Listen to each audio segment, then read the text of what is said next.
Greetings, welcome to Electronics Component and Device Laboratory. It's a second semester laboratory subject. This consisting of theory part as well as a practical part. So there are total 26 sessions are there. In that 26 sessions, I have classified, I have divided into theory part and a practical part. I am going to give two separate videos. For a theory part is a separate and a practical part is a separate. See, in this video I'm going to explain, this belongs to unit 1, basics of electronics component. Unit 1 consisting of total 8 experiment or 8 session, I can say. In this video I'm going to explain about the passive component. This is about belongs to session 1. See, we have seen different components. We have worked on different component in a previous laboratory that's called fundamental of electric and electronics engineering laboratory. See, in this laboratory I'm going to explain about, we're going to use all these things with a detailed explanation. See, all this electronics component has been broadly categorized into two parts. One is called as a passive component, another is called as an active component. In this video is particularly about passive component. Future in 2-3 session will discuss about active component. See, what is mean by passive component? See, passive component do not require external source of energy to operate. See, while operating, this component doesn't demands any external sources. It operated with whatever you give same electrons. See, for example, this is a one passive component we called as a resistor. See, if you apply whatever current, it flows through the current. See, it does not require any external additional voltage source to operate on this device. That is called passive component. So for example, there is a device. You assume that there is a device. You are given some input. That means you apply some current, but to enable this to operate on that, you need to give one more external power supply. It is a maybe AC or DC. This is not required in a passive component. Means passive component doesn't require any external source to operate it. They disappear the energy within the circuit. See, whatever current or voltage flows through this component, they disappears the energy in the form of heat. They take the energy and they will convert that energy into a heat. They produce as a heat.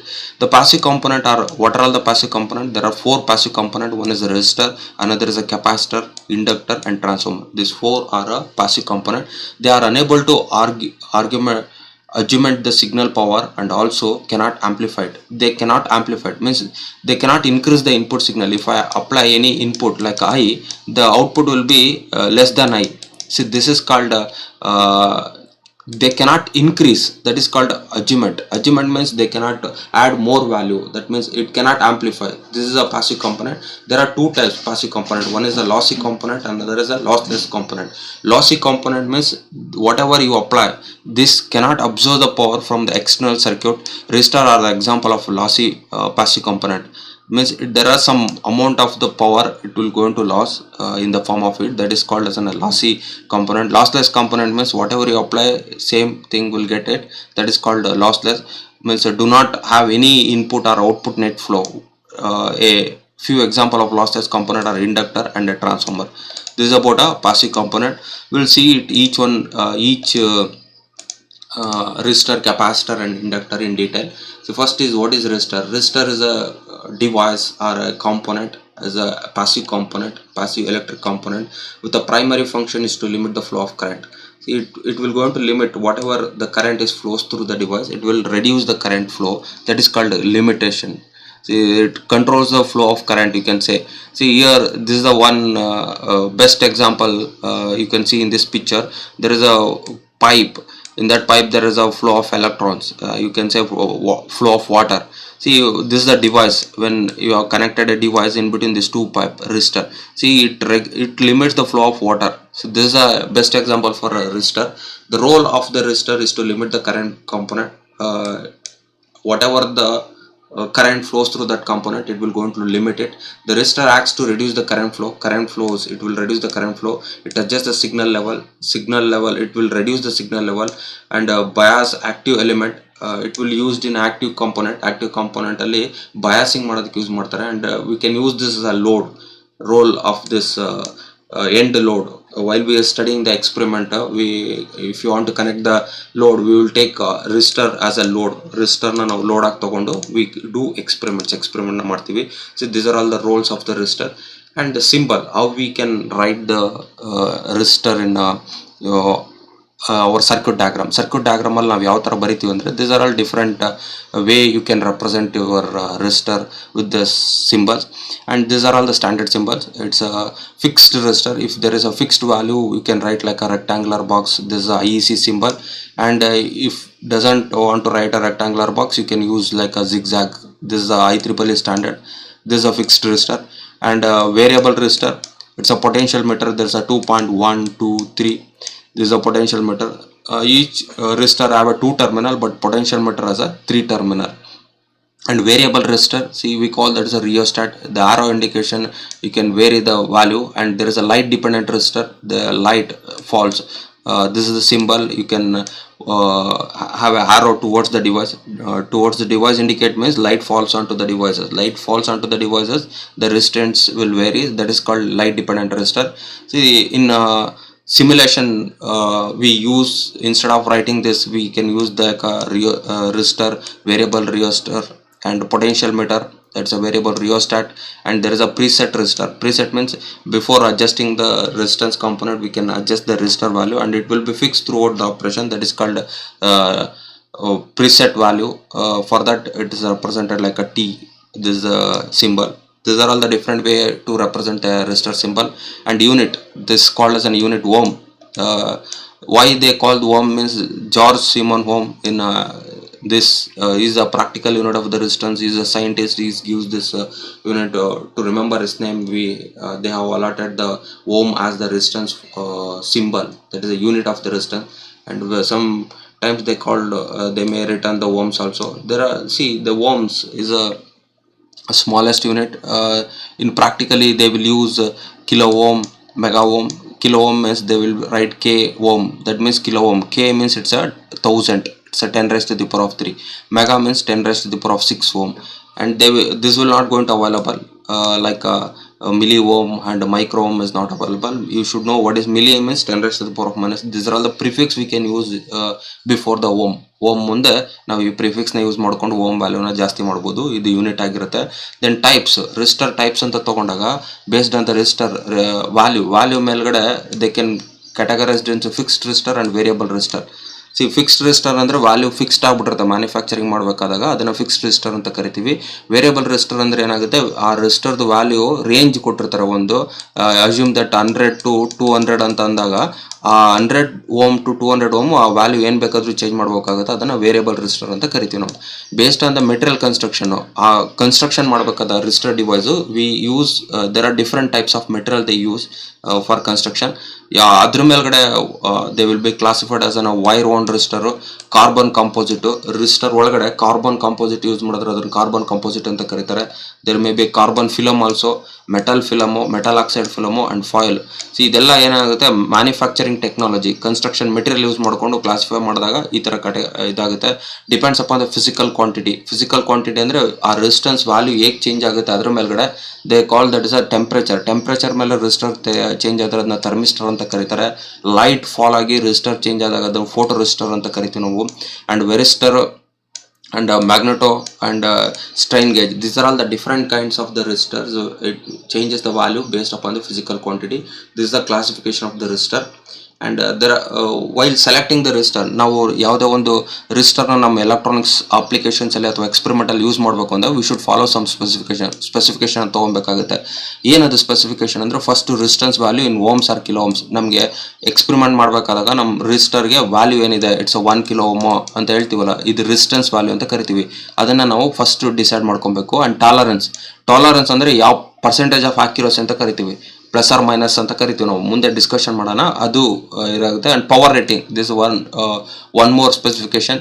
While selecting the device, resistor ಡಿವೈಸ್ನ select ಮಾಡ್ಕೊಬೇಕಾದ್ರೆ ಎಷ್ಟು power support ಮಾಡುತ್ತೆ ಇದು ಇನ್ terms of wattage, ಅದನ್ನು ನಾವು ಸರ್ಕ್ಯೂಟಲ್ಲಿ use ಮಾಡಬೇಕಾಗುತ್ತೆ. And thermal stability. This are all the 4 important specification we need to follow while selecting the resistor component in our experimental circuit. There are different types of resistor. ಇಲ್ಲಿ ನಾನು previous type ಅಲ್ಲಿ ನಾನು ಹೇಳಿದ್ನಲ್ಲ, ಆ resistor ಟೈಪ್ದು ಮತ್ತೆ ಅದರದ್ದು values, range value ಎಲ್ಲಿಂದ ಎಲ್ಲಿವರೆಗೆ ಮ್ಯಾನುಫ್ಯಾಕ್ಚರ್ ಮಾಡ್ತಾರೆ ಅಂತ ಒಂದು ಟೇಬಲ್ ಕೊಟ್ಟಿದ್ದಾರೆ. ಅದು ಕಾರ್ಬನ್ ಕಾಂಪೋಸಿಟ್ ರೆಸಿಸ್ಟರ್ ನೀವು ತಗೊಂಡಾಗ 1 ohm to 22 mega ohm ಸಿಗುತ್ತೆ. ಟಾಲರೆನ್ಸ್ 5% to 20% ಇರುತ್ತೆ. And power rating 1/8 watt to 2 watt. So ಇದನ್ನ ಲೋ ಪವರ್ ಅಪ್ಲಿಕೇಶನ್ಸ್ ಅಲ್ಲಿ ಯೂಸ್ ಮಾಡ್ತಾರೆ. ಸೊ ಹಾಗಾಗಿ ಲೋ ಪವರ್ ಅಪ್ಲಿಕೇಶನ್ಸ್ಗಳಿಗೆ ಕಾರ್ಬನ್ ಕಾಂಪೋಸಿಟ್ ರೆಸಿಸ್ಟರ್ ಯೂಸ್ ಮಾಡೋದು. ನಮ್ಗೆ ಹೈ ಪವರ್ ರೆಸಿಸ್ಟೆನ್ಸ್ ಬೇಕು ಅಂತಂದಾಗ ಇಲ್ಲಿ ನೋಡ್ರಿ 20 ವ್ಯಾಟ್, 140 ವ್ಯಾಟ್, 450 ವ್ಯಾಟ್ ಅಂದರೆ we have to use this kind metal film, metal oxide film and ceramic, that is thin film, thick film. SMD ಅಂದರೆ surface mount devices ಅಂತ ಕರಿತೀವಿ. ಅಲ್ಲಿ ನಾವು ಇದನ್ನು ಯೂಸ್ ಮಾಡ್ತೀವಿ. ಹೈ ಪವರ್ ಅಪ್ಲಿಕೇಶನ್ ಆಗುತ್ತೆ. 2.5 ಕಿಲೋ ಇನ್ನೂ ಕಿಲೋ ವ್ಯಾಟ್ ಅಂದಾಗ, ಇನ್ನೂ ಹೈ ಪವರ್ ಅಪ್ಲಿಕೇಶನ್ ಬೇಕು ಅಂತಂದಾಗ ವೈರ್ ಒನ್ ರೆಸಿಸ್ಟರ್ ಯೂಸ್ ಮಾಡ್ತೀವಿ. ಸೊ ಇದು ಡಿಪೆಂಡ್ಸ್ ಅಪಾನ್ ಅಪ್ಲಿಕೇಶನ್. ನಿಮ್ಮ ಇನ್ಪುಟ್ ರೇಂಜಸ್ 250 to 500 ರೇಂಜ್ ಆಗಿರುತ್ತೆ. ಇಲ್ಲಿ ನಾವು ತಗೊಂಡಾಗ 1 volt to 8.9 ಕಿಲೋ ವೋಲ್ಟ್ ಆಗಿರುತ್ತೆ. 60 kilo watt. See there is a voltage ರೇಂಜ್ನ ಅಬ್ಸರ್ವ್ ಮಾಡಬೇಕಾಗುತ್ತೆ. ಸಿ ಅದಕ್ಕೆ ನಾನು ಹೇಳಿದ್ದೆ ಸ್ಪೆಸಿಫಿಕೇಶನ್. ನಾವು ಯಾವುದೇ ಒಂದು ರೆಸಿಸ್ಟರ್ ತಗೋಬೇಕಾದಾಗ ನಮ್ಮ ಅಪ್ಲಿಕೇಶನ್ ಅಲ್ಲಿ ಎಷ್ಟು ಪವರ್ ನಾವು ಪಾಸ್ ಮಾಡ್ತಾ ಇದೀವಿ, ಆ ಪವರ್ ತಕ್ಕಾಗೆ ನಾವು ರೆಸಿಸ್ಟರ್ ಯೂಸ್ ಮಾಡಬೇಕಾಗುತ್ತೆ. ಇಲ್ಲ ಅಂದ್ರೆ ಏನಾಗುತ್ತೆ, if you use carbon composite resistor for assume that 450 watt ನನ್ನ ಸರ್ಕ್ಯೂಟ್ ಅಲ್ಲಿ ಹೋಗ್ತಾ ಇದೆ, ನಾನು ಅಲ್ಲಿ ಕಾರ್ಬನ್ ಕಾಂಪೋಸಿಟ್ ರೆಸಿಸ್ಟರ್ ಯೂಸ್ ಮಾಡ್ತಾ ಇದ್ದೀನಿ ಅಂದ್ರೆ ವಿತಿನ್ ಫ್ರಾಕ್ಷನ್ ಆಫ್ ಟೈಮ್ ಇದು ಬರ್ನ್ ಆಗುತ್ತೆ, ಸುಟ್ಟೋಗುತ್ತೆ ಇದು. ಹಾಗಾಗಿ ನಮ್ಮ ಎಕ್ಸ್ಪೆರಿಮೆಂಟ್ಗಳಲ್ಲಿ ನಾವು ಏನು ವೋಲ್ಟೇಜ್ ಕೊಡ್ತಾ ಇದೀವಿ, ಆ ವೋಲ್ಟೇಜಿಂದ ಏನು ಕರೆಂಟ್ ಹೋಗುತ್ತೆ and with that we and I what is the power is generated, ಅಲ್ಲಿ ಪವರ್ ಎಷ್ಟು ಜನರೇಟ್ ಆಗ್ತಾ ಇದೆ ಅಂತ ನಾವು ಕ್ಯಾಲ್ಕುಲೇಟ್ ಮಾಡಿಕೊಂಡು ಆ ಪವರ್ಗೆ ಸಂಬಂಧಪಟ್ಟಂಗೆ ನಾವು ಇಲ್ಲಿ ಈ ರೆಸಿಸ್ಟರ್ಗಳನ್ನು ಸೆಲೆಕ್ಟ್ ಮಾಡ್ಕೊಬೇಕಾಗುತ್ತೆ. This the one table which helps everyone to select the ರೆಸಿಸ್ಟರ್ನ ಸೆಲೆಕ್ಟ್ ಮಾಡೋದಕ್ಕೆ ನಮಗೊಂದು ಐಡಿಯಾ ಕೊಡುತ್ತೆ. ನಮಗೆ ನಾವು ಇದನ್ನ ರೆಫರೆನ್ಸ್ ಆಗಿ ಇಟ್ಕೊಂಡು V can select that resistor. ನಾವು ರೆಸಿಸ್ಟರ್ ಐಡೆಂಟಿಫೈ ಮಾಡೋದು, ನಾವು ಇಲ್ಲೆಲ್ಲ ಹೇಳಿದ್ದು wire wound resistor, carbon compound ನಮ್ಗೆ ಹೇಗೆ ಕಾಣಿಸುತ್ತೆ ಅನ್ನೋದು ನಮ್ಗೆ ಗೊತ್ತಾಗಬೇಕಾಗುತ್ತೆ. ಸೊ ಇದನ್ನು ಐಡೆಂಟಿಫಿಕೇಶನ್ ಮಾಡೋದಕ್ಕೆ ಆಕ್ಚುಯಲ್ ಪಿಕ್ಚರ್ಗಳನ್ನ ನಾನು ತೆಗೆದಿಲ್ಲ ಹಾಕಿದ್ದೀನಿ. ಕಾರ್ಬನ್ ಕಾಂಪೋಸಿಟ್ ರೆಸಿಸ್ಟರ್ ಅಂತ ಕರಿಬೋದು. ಕಾರ್ಬನ್ ರೆಸಿಸ್ಟರ್ ಅಂತಂದ್ರೆ ಈ ತರ ಇರುತ್ತೆ. ರೆಸಿಸ್ಟರು 2 ಟರ್ಮಿನಲ್ ಇರುತ್ತೆ. ಇದು ಕಂಡಕ್ಟಿಂಗ್ ಟರ್ಮಿನಲ್. ಆ ರೆಸಿಸ್ಟೆನ್ಸ್ ಬಾಡಿ ಮೇಲ್ಗಡೆ ಇದು ಸಿಲಿಂಡ್ರಿಕಲ್ ಬಾಡಿ ಇರುತ್ತೆ. ಅದ್ರ ಮೇಲ್ಗಡೆ ಕಲರ್ ಕೋಡ್ ಇರುತ್ತೆ, ಕಲರ್ ಬ್ಯಾಂಡ್ ಅಂತ ಕರಿತೀವಿ ಇದು. ಅಂಡ್ ಇದ್ರ ಬಗ್ಗೆನೂ ಮುಂದೆ ಡಿಸ್ಕಷನ್ ಮಾಡೋಣ. ಇದು ಫಿಲಮ್ ರೆಸಿಸ್ಟರ್. ಈ ತರ ಸಣ್ಣಕ್ಕಿರುತ್ತೆ. They're very small in size, ಅವೆಲ್ಲ ಸ್ಮಾಲ್ ಇನ್ ಸೈಜ್ ಆಗುತ್ತೆ. ವೈರ್ ಒನ್ ರೆಸಿಸ್ಟರ್ ಅಂದ್ರೆ ಸ್ವಲ್ಪ ದೊಡ್ಡದಾಗಿರುತ್ತೆ. You can see wooden cover ಇರುತ್ತೆ, ಒಳಗಡೆ ವೈರ್ ಇದನ್ನ ರೊಟೇಟ್ ಮಾಡಿರ್ತಾರೆ. ಏನಕ್ಕೆ ಅಂತಂದ್ರೆ to handle the maximum wattage, ಅಲ್ಲಿ ಪವರ್ ವ್ಯಾಟೇಜ್ನ ಹ್ಯಾಂಡಲ್ ಮಾಡೋದಕ್ಕೆ. ಮತ್ತೆ ಇದನ್ನ ಹೀಟ್ ಸಿಂಕ್ ಆಗಿ ಇದನ್ನ ಯೂಸ್ ಮಾಡ್ತಾ ಇದ್ದಾರೆ. ದಿಸ್ ವೈರ್ ಒಂಡಲ್ಲಿ ಇನ್ನೊಂದು ಬರುತ್ತೆ, other than wood there is some ceramic material ಅದ್ರ ಸರೌಂಡಿಂಗ್ ಮಾಡ್ತಾ ಇರ್ತಾರೆ, ಇನ್ಸುಲೇಟಿಂಗ್ ತರ ಸರೌಂಡಿಂಗ್ ಆಗಿರುತ್ತೆ. ಇದನ್ನು ವೈರ್ ಒನ್ ರೆಸಿಸ್ಟರ್ ಅಂತ ಕರಿತೀವಿ. ಅಂಡ್ 1/W ರೆಸಿಸ್ಟರ್, ಇವೆಲ್ಲ low power. 1/4 watt resistor, 1/2 watt resistor. ನಾವು ಇದನ್ನ ಗಮನಿಸಿದಾಗ 1/W ತುಂಬಾ ಸಣ್ಣಕ್ಕಿದೆ ನೋಡ್ರಿ, 1/4 ಸ್ವಲ್ಪ ದೊಡ್ಡಕ್ಕಿದೆ, 1/2 ವ್ಯಾಟ್ ಸ್ವಲ್ಪ ದೊಡ್ಡಕ್ಕಿದೆ. See as the power increase ಆಗ್ತಾ ಹೋದಂಗೆನೆ ರೆಸಿಸ್ಟರ್ ದ ಸೈಜ್ ಏನಾಗ್ತಾ ಹೋಗುತ್ತೆ, ಇನ್ಕ್ರೀಸ್ ಆಗುತ್ತೆ. Smaller the power lower the size ಅಂತ ನಾವು ತಿಳ್ಕೊಬಹುದಾಗುತ್ತೆ. You can see 1 watt resistor ಯಾವ ತರ ದೊಡ್ಡದಿದೆ ನೋಡ್ಬೋದು. 2 ವ್ಯಾಟ್ ಅದಕ್ಕಿಂತ ಸ್ವಲ್ಪ ದೊಡ್ಡದಾಗಿದೆ. 5 watt there is a larger ಇದಾಗಿರುತ್ತೆ. ಸೊ ಯಾಕಂತಂದ್ರೆ ಲಾರ್ಜರ್ ಪವರ್ ಹ್ಯಾಂಡಲ್ ಮಾಡಬೇಕು ಅಂದ್ರೆ ಅದ್ರದ್ದು ರೆಸಿಸ್ಟೆನ್ಸ್ ಕ್ರಾಸ್ ಸೆಕ್ಷನ್ ಅಲ್ಲಿ ಜಾಸ್ತಿ ಆಗುತ್ತೆ, ಯಾಕಂದ್ರೆ ಅಲ್ಲಿ ಹೀಟ್ ಜನರೇಟ್ ಜಾಸ್ತಿ ಆಗುತ್ತೆ. ಸೊ ಅದನ್ನ ಬರ್ನಿಂಗ್ ಅಥವಾ ಸುಟ್ಟೋಗೋ ಇದನ್ನ ಅವಾಯ್ಡ್ ಮಾಡಬೇಕು ಅಂತಂದಾಗ we have to use the size, larger the size. And there are some trimmer ಅಂತ ಹೇಳಿದಾಗ ನಾನು ಪ್ರೀಸೆಟ್ ರೆಸಿಸ್ಟರ್ ಅಂತ ಹೇಳಿದೆ. ಅಂದ್ರೆ ಇಲ್ಲಿ ಒಂದು ನಾಬ್ ಇದೆ, ಇದನ್ನ ನಾವು ಚೇಂಜ್ ಮಾಡ್ಬೋದು. We can change. There are 3 terminal, ಒಂದು ವೇರಿಯಬಲ್ ಟರ್ಮಿನಲ್ ಆಗಿರುತ್ತೆ, ಇದೆರಡು ಫಿಕ್ಸ್ ಟರ್ಮಿನಲ್ ಆಗಿರುತ್ತೆ. ಇದನ್ನ ಸೆಟ್ ಮಾಡಿ ನಾವು ಎಷ್ಟು ರೆಸಿಸ್ಟರ್ ಬೇಕು ಅದನ್ನ ಒಂದ್ಸರಿ ಸೆಟ್ ಮಾಡಿ ಇದು ಮಾಡೋದಕ್ಕೆ ಇದನ್ನ ಟ್ರಿಮ್ಮರ್ ಅಂತ ಕರಿತೀವಿ. There is a trimmer potential meter also, ಒಂದು ಟ್ರಿಮ್ಮರ್ ಪೊಟೆನ್ಷಿಯಲ್ ಮೀಟರ್ ಆಗುತ್ತೆ. ಪೊಟೆನ್ಷಿಯಲ್ ಮೀಟರ್ ಅಂದ್ರೆ ವೇರಿಯಬಲ್ ರೆಸಿಸ್ಟರ್, 3 ಟರ್ಮಿನಲ್ಸ್ ಇರುತ್ತೆ. ಒಂದು ದಿಸ್ 2 ಆರ್ ಮ್ಯಾಕ್ಸಿಮಮ್ ವ್ಯಾಲ್ಯೂ ಕೊಡುತ್ತೆ and this a variable resistor. So ಅದಕ್ಕೆ ನಾವು ಸಿಂಬಲ್ ನೋಡಿದಾಗ see we have seen this is a symbol 1.2.3 point. See, this is 1, 2 and this is third point. 3 point is refers to the variable ರೆಸಿಸ್ಟರ್ನ ನಾವು ತೋರಿಸುತ್ತದು. See we can use this in our lab, ನಾವು ಲ್ಯಾಬಲ್ಲಿ use ಮಾಡ್ತೀವಿ. There is a potential meter, different potential meter ಇರುತ್ತೆ. And there is a one more surface mount resistor ಅಂತ ಕರಿತೀವಿ. ಇವೆಲ್ಲ ಥ್ರೂ ವಾಲ್ ರೆಸಿಸ್ಟರ್ ಅಂತ ಕರಿತೀವಿ. ಥ್ರೂ ವಾಲ್ ಅಂತಂದಾಗ PCB ಮ್ಯಾನುಫ್ಯಾಕ್ಚರ್ ಮಾಡಬೇಕಾದಾಗ ನಾವು ಅದಕ್ಕೆ ಸೋಲ್ಡ್ರಿಂಗ್ ಮಾಡಬೇಕು ಅಂದಾಗ ಅದನ್ನ ಹೋಲ್ ಮಾಡಿ ಇದನ್ನ ಒಳಗಡೆ ಹಾಕಿ ಅದನ್ನ ಸೋಲ್ಡರ್ ಮಾಡ್ತಾರೆ. ಈ ಎಲ್ಲ ಇದು ಥ್ರೂ ವಾಲ್ ಕಾಂಪೋನೆಂಟ್ ಆಗುತ್ತೆ. ಸರ್ಫೇಸ್ ಮೌಂಟ್ ಅಂದ್ರೆ ನಾವು PCB ಮೇಲ್ಗಡೆ ಹೋಲ್ ಮಾಡೋದಿಲ್ಲ, ಅದ್ರ PCB ಮೇಲ್ಗಡೆನೆ ಪ್ಲೇಸ್ ಮಾಡಿ ಅದನ್ನ ಸೋಲ್ಡರಿಂಗ್ ಮಾಡೋದಕ್ಕೆ, ಅದಕ್ಕೆ ನಾವು ಸರ್ಫೇಸ್ ಮೌಂಟ್ ರೆಸಿಸ್ಟರ್ ಅಂತ ಕರಿತೀವಿ. ನಾವು ಇಲ್ಲೆಲ್ಲ ಅಬ್ಸರ್ವ್ ಮಾಡಿದಾಗ ಇಲ್ಲೆಲ್ಲ ಕಲರ್ ಬ್ಯಾಂಡ್ ಇದೆ. This are all having A colour band. But ಇಲ್ಲಿ ಏನಾಗ್ತಾ ಇದೆ, ಲಾರ್ಜರ್ ಏರಿಯಾ ಇದ್ದಾಗ ಅಲ್ಲಿ ರೆಜಿಸ್ಟರ್ ವ್ಯಾಲ್ಯೂ ಪ್ರಿಂಟ್ ಆಗಿದೆ and this also having printed. ಇಲ್ಲಿ ಪ್ರಿಂಟೆಡ್ ನಾವು ನೋಡ್ಬೋದು, ಇಲ್ಲೂ ಪ್ರಿಂಟೆಡ್ ವ್ಯಾಲ್ಯೂನ ನಾವು ಕಾಣ್ತೀವಿ ನಾವು. So this is a way and this is a printed number. ಇಲ್ಲಿ ನಮ್ಗೊಂದು ಪ್ರಿಂಟೆಡ್ ನಂಬರ್ ಬರುತ್ತೆ. ಇದೆಲ್ಲ ಏನ್ ರೆಪ್ರೆಸೆಂಟ್ ಮಾಡುತ್ತೆ ಅಂತಂದ್ರೆ ವ್ಯಾಲ್ಯೂ ಆಫ್ ರಿಜಿಸ್ಟರ್ದು ಏನ್ ವ್ಯಾಲ್ಯೂ ಇದೆ ಅದು ನಮಗೆ ಸೆಲೆಕ್ಟ್ ಮಾಡುತ್ತೆ, ನಮ್ಗೆ ಕೊಡುತ್ತೆ. And while selecting our register component into our experiment, ನಮ್ಮ ಎಕ್ಸ್ಪೆರಿಮೆಂಟ್ ಆಗಿರ್ಬೋದು, ಯಾವುದೋ ಒಂದು ಅಪ್ಲಿಕೇಶನ್ ಡೆವಲಪ್ ಮಾಡಬೇಕಾದಾಗ ರಿಜಿಸ್ಟರ್ ಯೂಸ್ ಮಾಡಬೇಕು ಅಂತಂದಾಗ ನಾವು ಯಾವ ಥರ ಸೆಲೆಕ್ಟ್ ಮಾಡಬೇಕು. ಸೊ ಈಗ ಆಲ್ರೆಡಿ ನಿಮ್ಗೆ ಗೊತ್ತಾಗಿದೆ, ಒಂದು ವೆದರ್ ನೀವು ಪಿ ಸಿ ಬಿ ಮ್ಯಾನುಫ್ಯಾಕ್ಚರ್ ಮಾಡ್ತಾ ಇದ್ದೀರಲ್ಲ, ಆ ಪಿ ಸಿ ಬಿಲಿ ಥ್ರೂ ವಾಲ್ ಮಾಡ್ತಾ ಇದ್ದೀರಾ ಅಥವಾ ವಾಲ್ ಮಾಡ್ತಾ ಇಲ್ವ ಅಂತ ಗೊತ್ತಾದರೆ ನಿಮಗೆ ಅಲ್ಲಿ ಸರ್ಫೇಸ್ ಮೌಂಟ್ ತೊಗೊಬೇಕು ಅಥವಾ ಥ್ರೂ ವಾಲ್ ಕಾಂಪೊನೆಂಟ್ ತೊಗೊಬೇಕು ಅಂತ ಗೊತ್ತಾಗುತ್ತೆ. ಎರಡನೇ ಅಂಶ ಏನು, register value. First you have to select on through wall or surface mount, then you need to select on the resistor value select ಮಾಡಬೇಕಾಗುತ್ತೆ. And power value, see first resistor value and power value ಎಷ್ಟು capacity provide ಮಾಡುತ್ತೆ ಅದಕ್ಕೆ ತಕ್ಕಾಗೆ ಅದರದ್ದು ಸೈಜ್ನ ನೀವು ಇದು ಮಾಡ್ಕೊಬೇಕಾಗುತ್ತೆ. Choose the most suitable kind of unit including the type, terminals and mounting. See ಅದು ಯಾವ ಟರ್ಮಿನಲ್ಸ್ ಬೇಕು ನಮಗೆ ಮೌಂಟ್ ಮಾಡಬೇಕಾದಾಗ, ಅದು ಥ್ರೂ ವಾಲ್ ಆಗಿರಬೇಕು ಅಥವಾ ಸರ್ಫೇಸ್ ಮೌಂಟ್ ಆಗಿರಬೇಕು ಅನ್ನೋದು ಗೊತ್ತಿರಬೇಕಾಗುತ್ತೆ. And tolerance, this is also very important parameter. Tolerance ನಾವು ಸೆಲೆಕ್ಟ್ ಮಾಡಬೇಕಾಗುತ್ತೆ. ವೆರಿಫೈ ದ ಮ್ಯಾಕ್ಸಿಮಮ್ ಟೆಂಪರೇಚರ್ ರೇಟಿಂಗ್ನ ನಾವು ವೆರಿಫೈ ಮಾಡಬೇಕಾಗುತ್ತೆ. ಅಂದರೆ ನಾವು ಮಾಡ್ತಾ ಇರೋ ಅಪ್ಲಿಕೇಶನ್ ಯಾವ ಟೆಂಪರೇಚರ್ ರೇಂಜಲ್ಲಿ ಆಪ್ರೇಟ್ ಆಗುತ್ತೆ, ಆ ಟೆಂಪರೇಚರ್ ರೇಟಿಗೆ ಸಂಬಂಧಪಟ್ಟಂಗೆ ನಾವು ರಿಜಿಸ್ಟರ್ನ ಸೆಲೆಕ್ಟ್ ಮಾಡಬೇಕಾಗುತ್ತೆ. Look for the special condition like high frequency application, power application, pulse power application. ಇದೆಲ್ಲ ಸ್ಪೆಷಲ್ ಅಪ್ಲಿಕೇಶನ್ ಆಗುತ್ತೆ. ಹೈ ಪವರ್ ಅಪ್ಲಿಕೇಶನ್ ಆಗಿರ್ಬೋದು, ಹೈ ಫ್ರೀಕ್ವೆನ್ಸಿ ಅಪ್ಲಿಕೇಶನ್ ಆಗಿರ್ಬೋದು, ಅಲ್ಲಿ ನಾವು ಸೂಟಬಲ್ ಡಿವೈಸಸ್ನ ರಿಜಿಸ್ಟರ್ನ ಸೆಲೆಕ್ಟ್ ಮಾಡಬೇಕಾಗುತ್ತೆ. Finally check if the desired register value is available of the selected type. Along with that you have to appropriate type ಮತ್ತು rating of the register ಅಷ್ಟೇ ಅಲ್ಲ, the style in which the resistor must be mounted is also important factor. ಇದು P C B ಮೇಲೆ ನಾವು ಯಾವ ಥರ mount ಮಾಡ್ತೀವಿ ಅದು ಇಂಪಾರ್ಟೆಂಟ್ ಆಗಿರುತ್ತೆ. There are so many options are available. It's a bracket mount resistor, panel mount resistor ಆಗಿರುತ್ತೆ, P C mount resistor, surface mount resistor ಆಗಿರುತ್ತೆ. ಈ ಥರ ನಾವು based upon this parameter we can select and we can use this in our application. And there are plenty of application very ನಮ್ಗೆ role ಅನ್ನೋದು ಅರ್ಥ ಆಗಿದೆ. It use to limit the current. See example, ನನಗೆ ಇಲ್ಲಿ 1 amp current ಬರ್ತಾ ಇದೆ, ನನಗೆ 0.5 amp current ಬೇಕಾಗುತ್ತೆ. ಅಂದರೆ ನಾವು ಇದನ್ನು ಕರೆಂಟ್ನ ಸ್ಪ್ಲಿಟ್ ಮಾಡಬೇಕಾಗುತ್ತೆ, ಕರೆಂಟ್ನ ಡಿವೈಡ್ ಬೈ 2 ಮಾಡಬೇಕಾಗುತ್ತೆ. ಆ ಕೆಲಸ ಮಾಡೋದು ಯಾರು, ರಿಜಿಸ್ಟರ್ ಮಾಡ್ತಾರೆ. ಅದಕ್ಕೆ ಎಷ್ಟು ವ್ಯಾಲ್ಯೂ ಕೊಡ್ತೀವಿ ಅದ್ರ ಮೇಲ್ಗಡೆ ನಾವು ವಿ ಕ್ಯಾನ್ ಫ್ರಾಕ್ಷನ್ ಇಟ್, ಅದನ್ನು ಫ್ರಾಕ್ಷನ್ ಮಾಡಬೇಕಾಗುತ್ತೆ to limit the current. See for that it's an electrical load ಆಗಿ ಯೂಸ್ ಮಾಡ್ತೀವಿ, ಕರೆಂಟ್ ಲಿಮಿಟಿಂಗ್ ಡಿವೈಸ್ ಆಗಿ ಯೂಸ್ ಮಾಡ್ತೀವಿ, potential divider, biasing element, filter timer in combination with the capacitor ಜೊತೆ use ಮಾಡಿದಾಗ ಇದನ್ನು filter ಆಗಿ ನಾವು ಡಿಸೈನ್ ಮಾಡ್ಬೋದು. ರಿಲೇ ಕಾಯಿಲ್ ಇಂದ ಥರ್ಮಲ್ ರಿಲೇ ರಿಯಲ್ ಕಾಯಿಲ್ ಆಗಿ ಯೂಸ್ ಮಾಡ್ಬೋದು. Radio, video, the most of the application having this register. ನಾವು ಯಾವುದೇ ಒಂದು ಎಲೆಕ್ಟ್ರಾನಿಕ್ಸ್ ಅಪ್ಲಿಕೇಶನ್ ತೆಗೆದಾಗ ನಮ್ಗೆ ರಿಜಿಸ್ಟರ್ ಸಿಗುತ್ತೆ ಅದು. So this are all the application of the register. Then the second passive component is called capacitor. ಇದನ್ನು passive component ಅಂತ ಕರಿತೀವಿ. ಇದು 2 ಟರ್ಮಿನಲ್ ಆಗುತ್ತೆ. It doesn't need any external power supply to operate. ಅದು ಆಪರೇಟ್ ಮಾಡೋದಕ್ಕೆ external power supply ಬೇಕಾಗಿಲ್ಲ. See passive component capacitor ಹೇಗಾಗಿರುತ್ತೆ ಅಂದರೆ, ಕೆಪಾಸಿಟರ್ ಏನು ಮಾಡುತ್ತೆ ಅಂದರೆ it store the electric in the form of an static electric charge.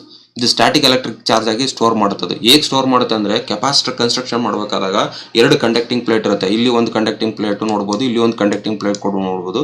ಇದ್ರ ಮಧ್ಯದಲ್ಲಿ ನಾವೇನು ಹಾಕಿರ್ತೀವಿ, ಇನ್ಸುಲೇಟರ್ ಹಾಕಿರ್ತೀವಿ. ಇನ್ಸುಲೇಟರ್ ಅಂದರೆ ಕರೆಂಟ್ ಫ್ಲೋ ಆಗಲ್ಲ. ಸಿ ಆ ಮೆಟೀರಿಯಲ್ ನಾವು ಇನ್ಸುಲೇಟರ್ ಅಂತ ಕರಿತೀವಿ. ಎಕ್ಸಾಂಪಲು ಪೇಪರ್ ಆಗಿರ್ಬೋದು, ವುಡ್ ಆಗಿರ್ಬೋದು, ಡೈಕಾ, ದೀಸ್ ಆರ್ ಆಲ್ ಸಮ್.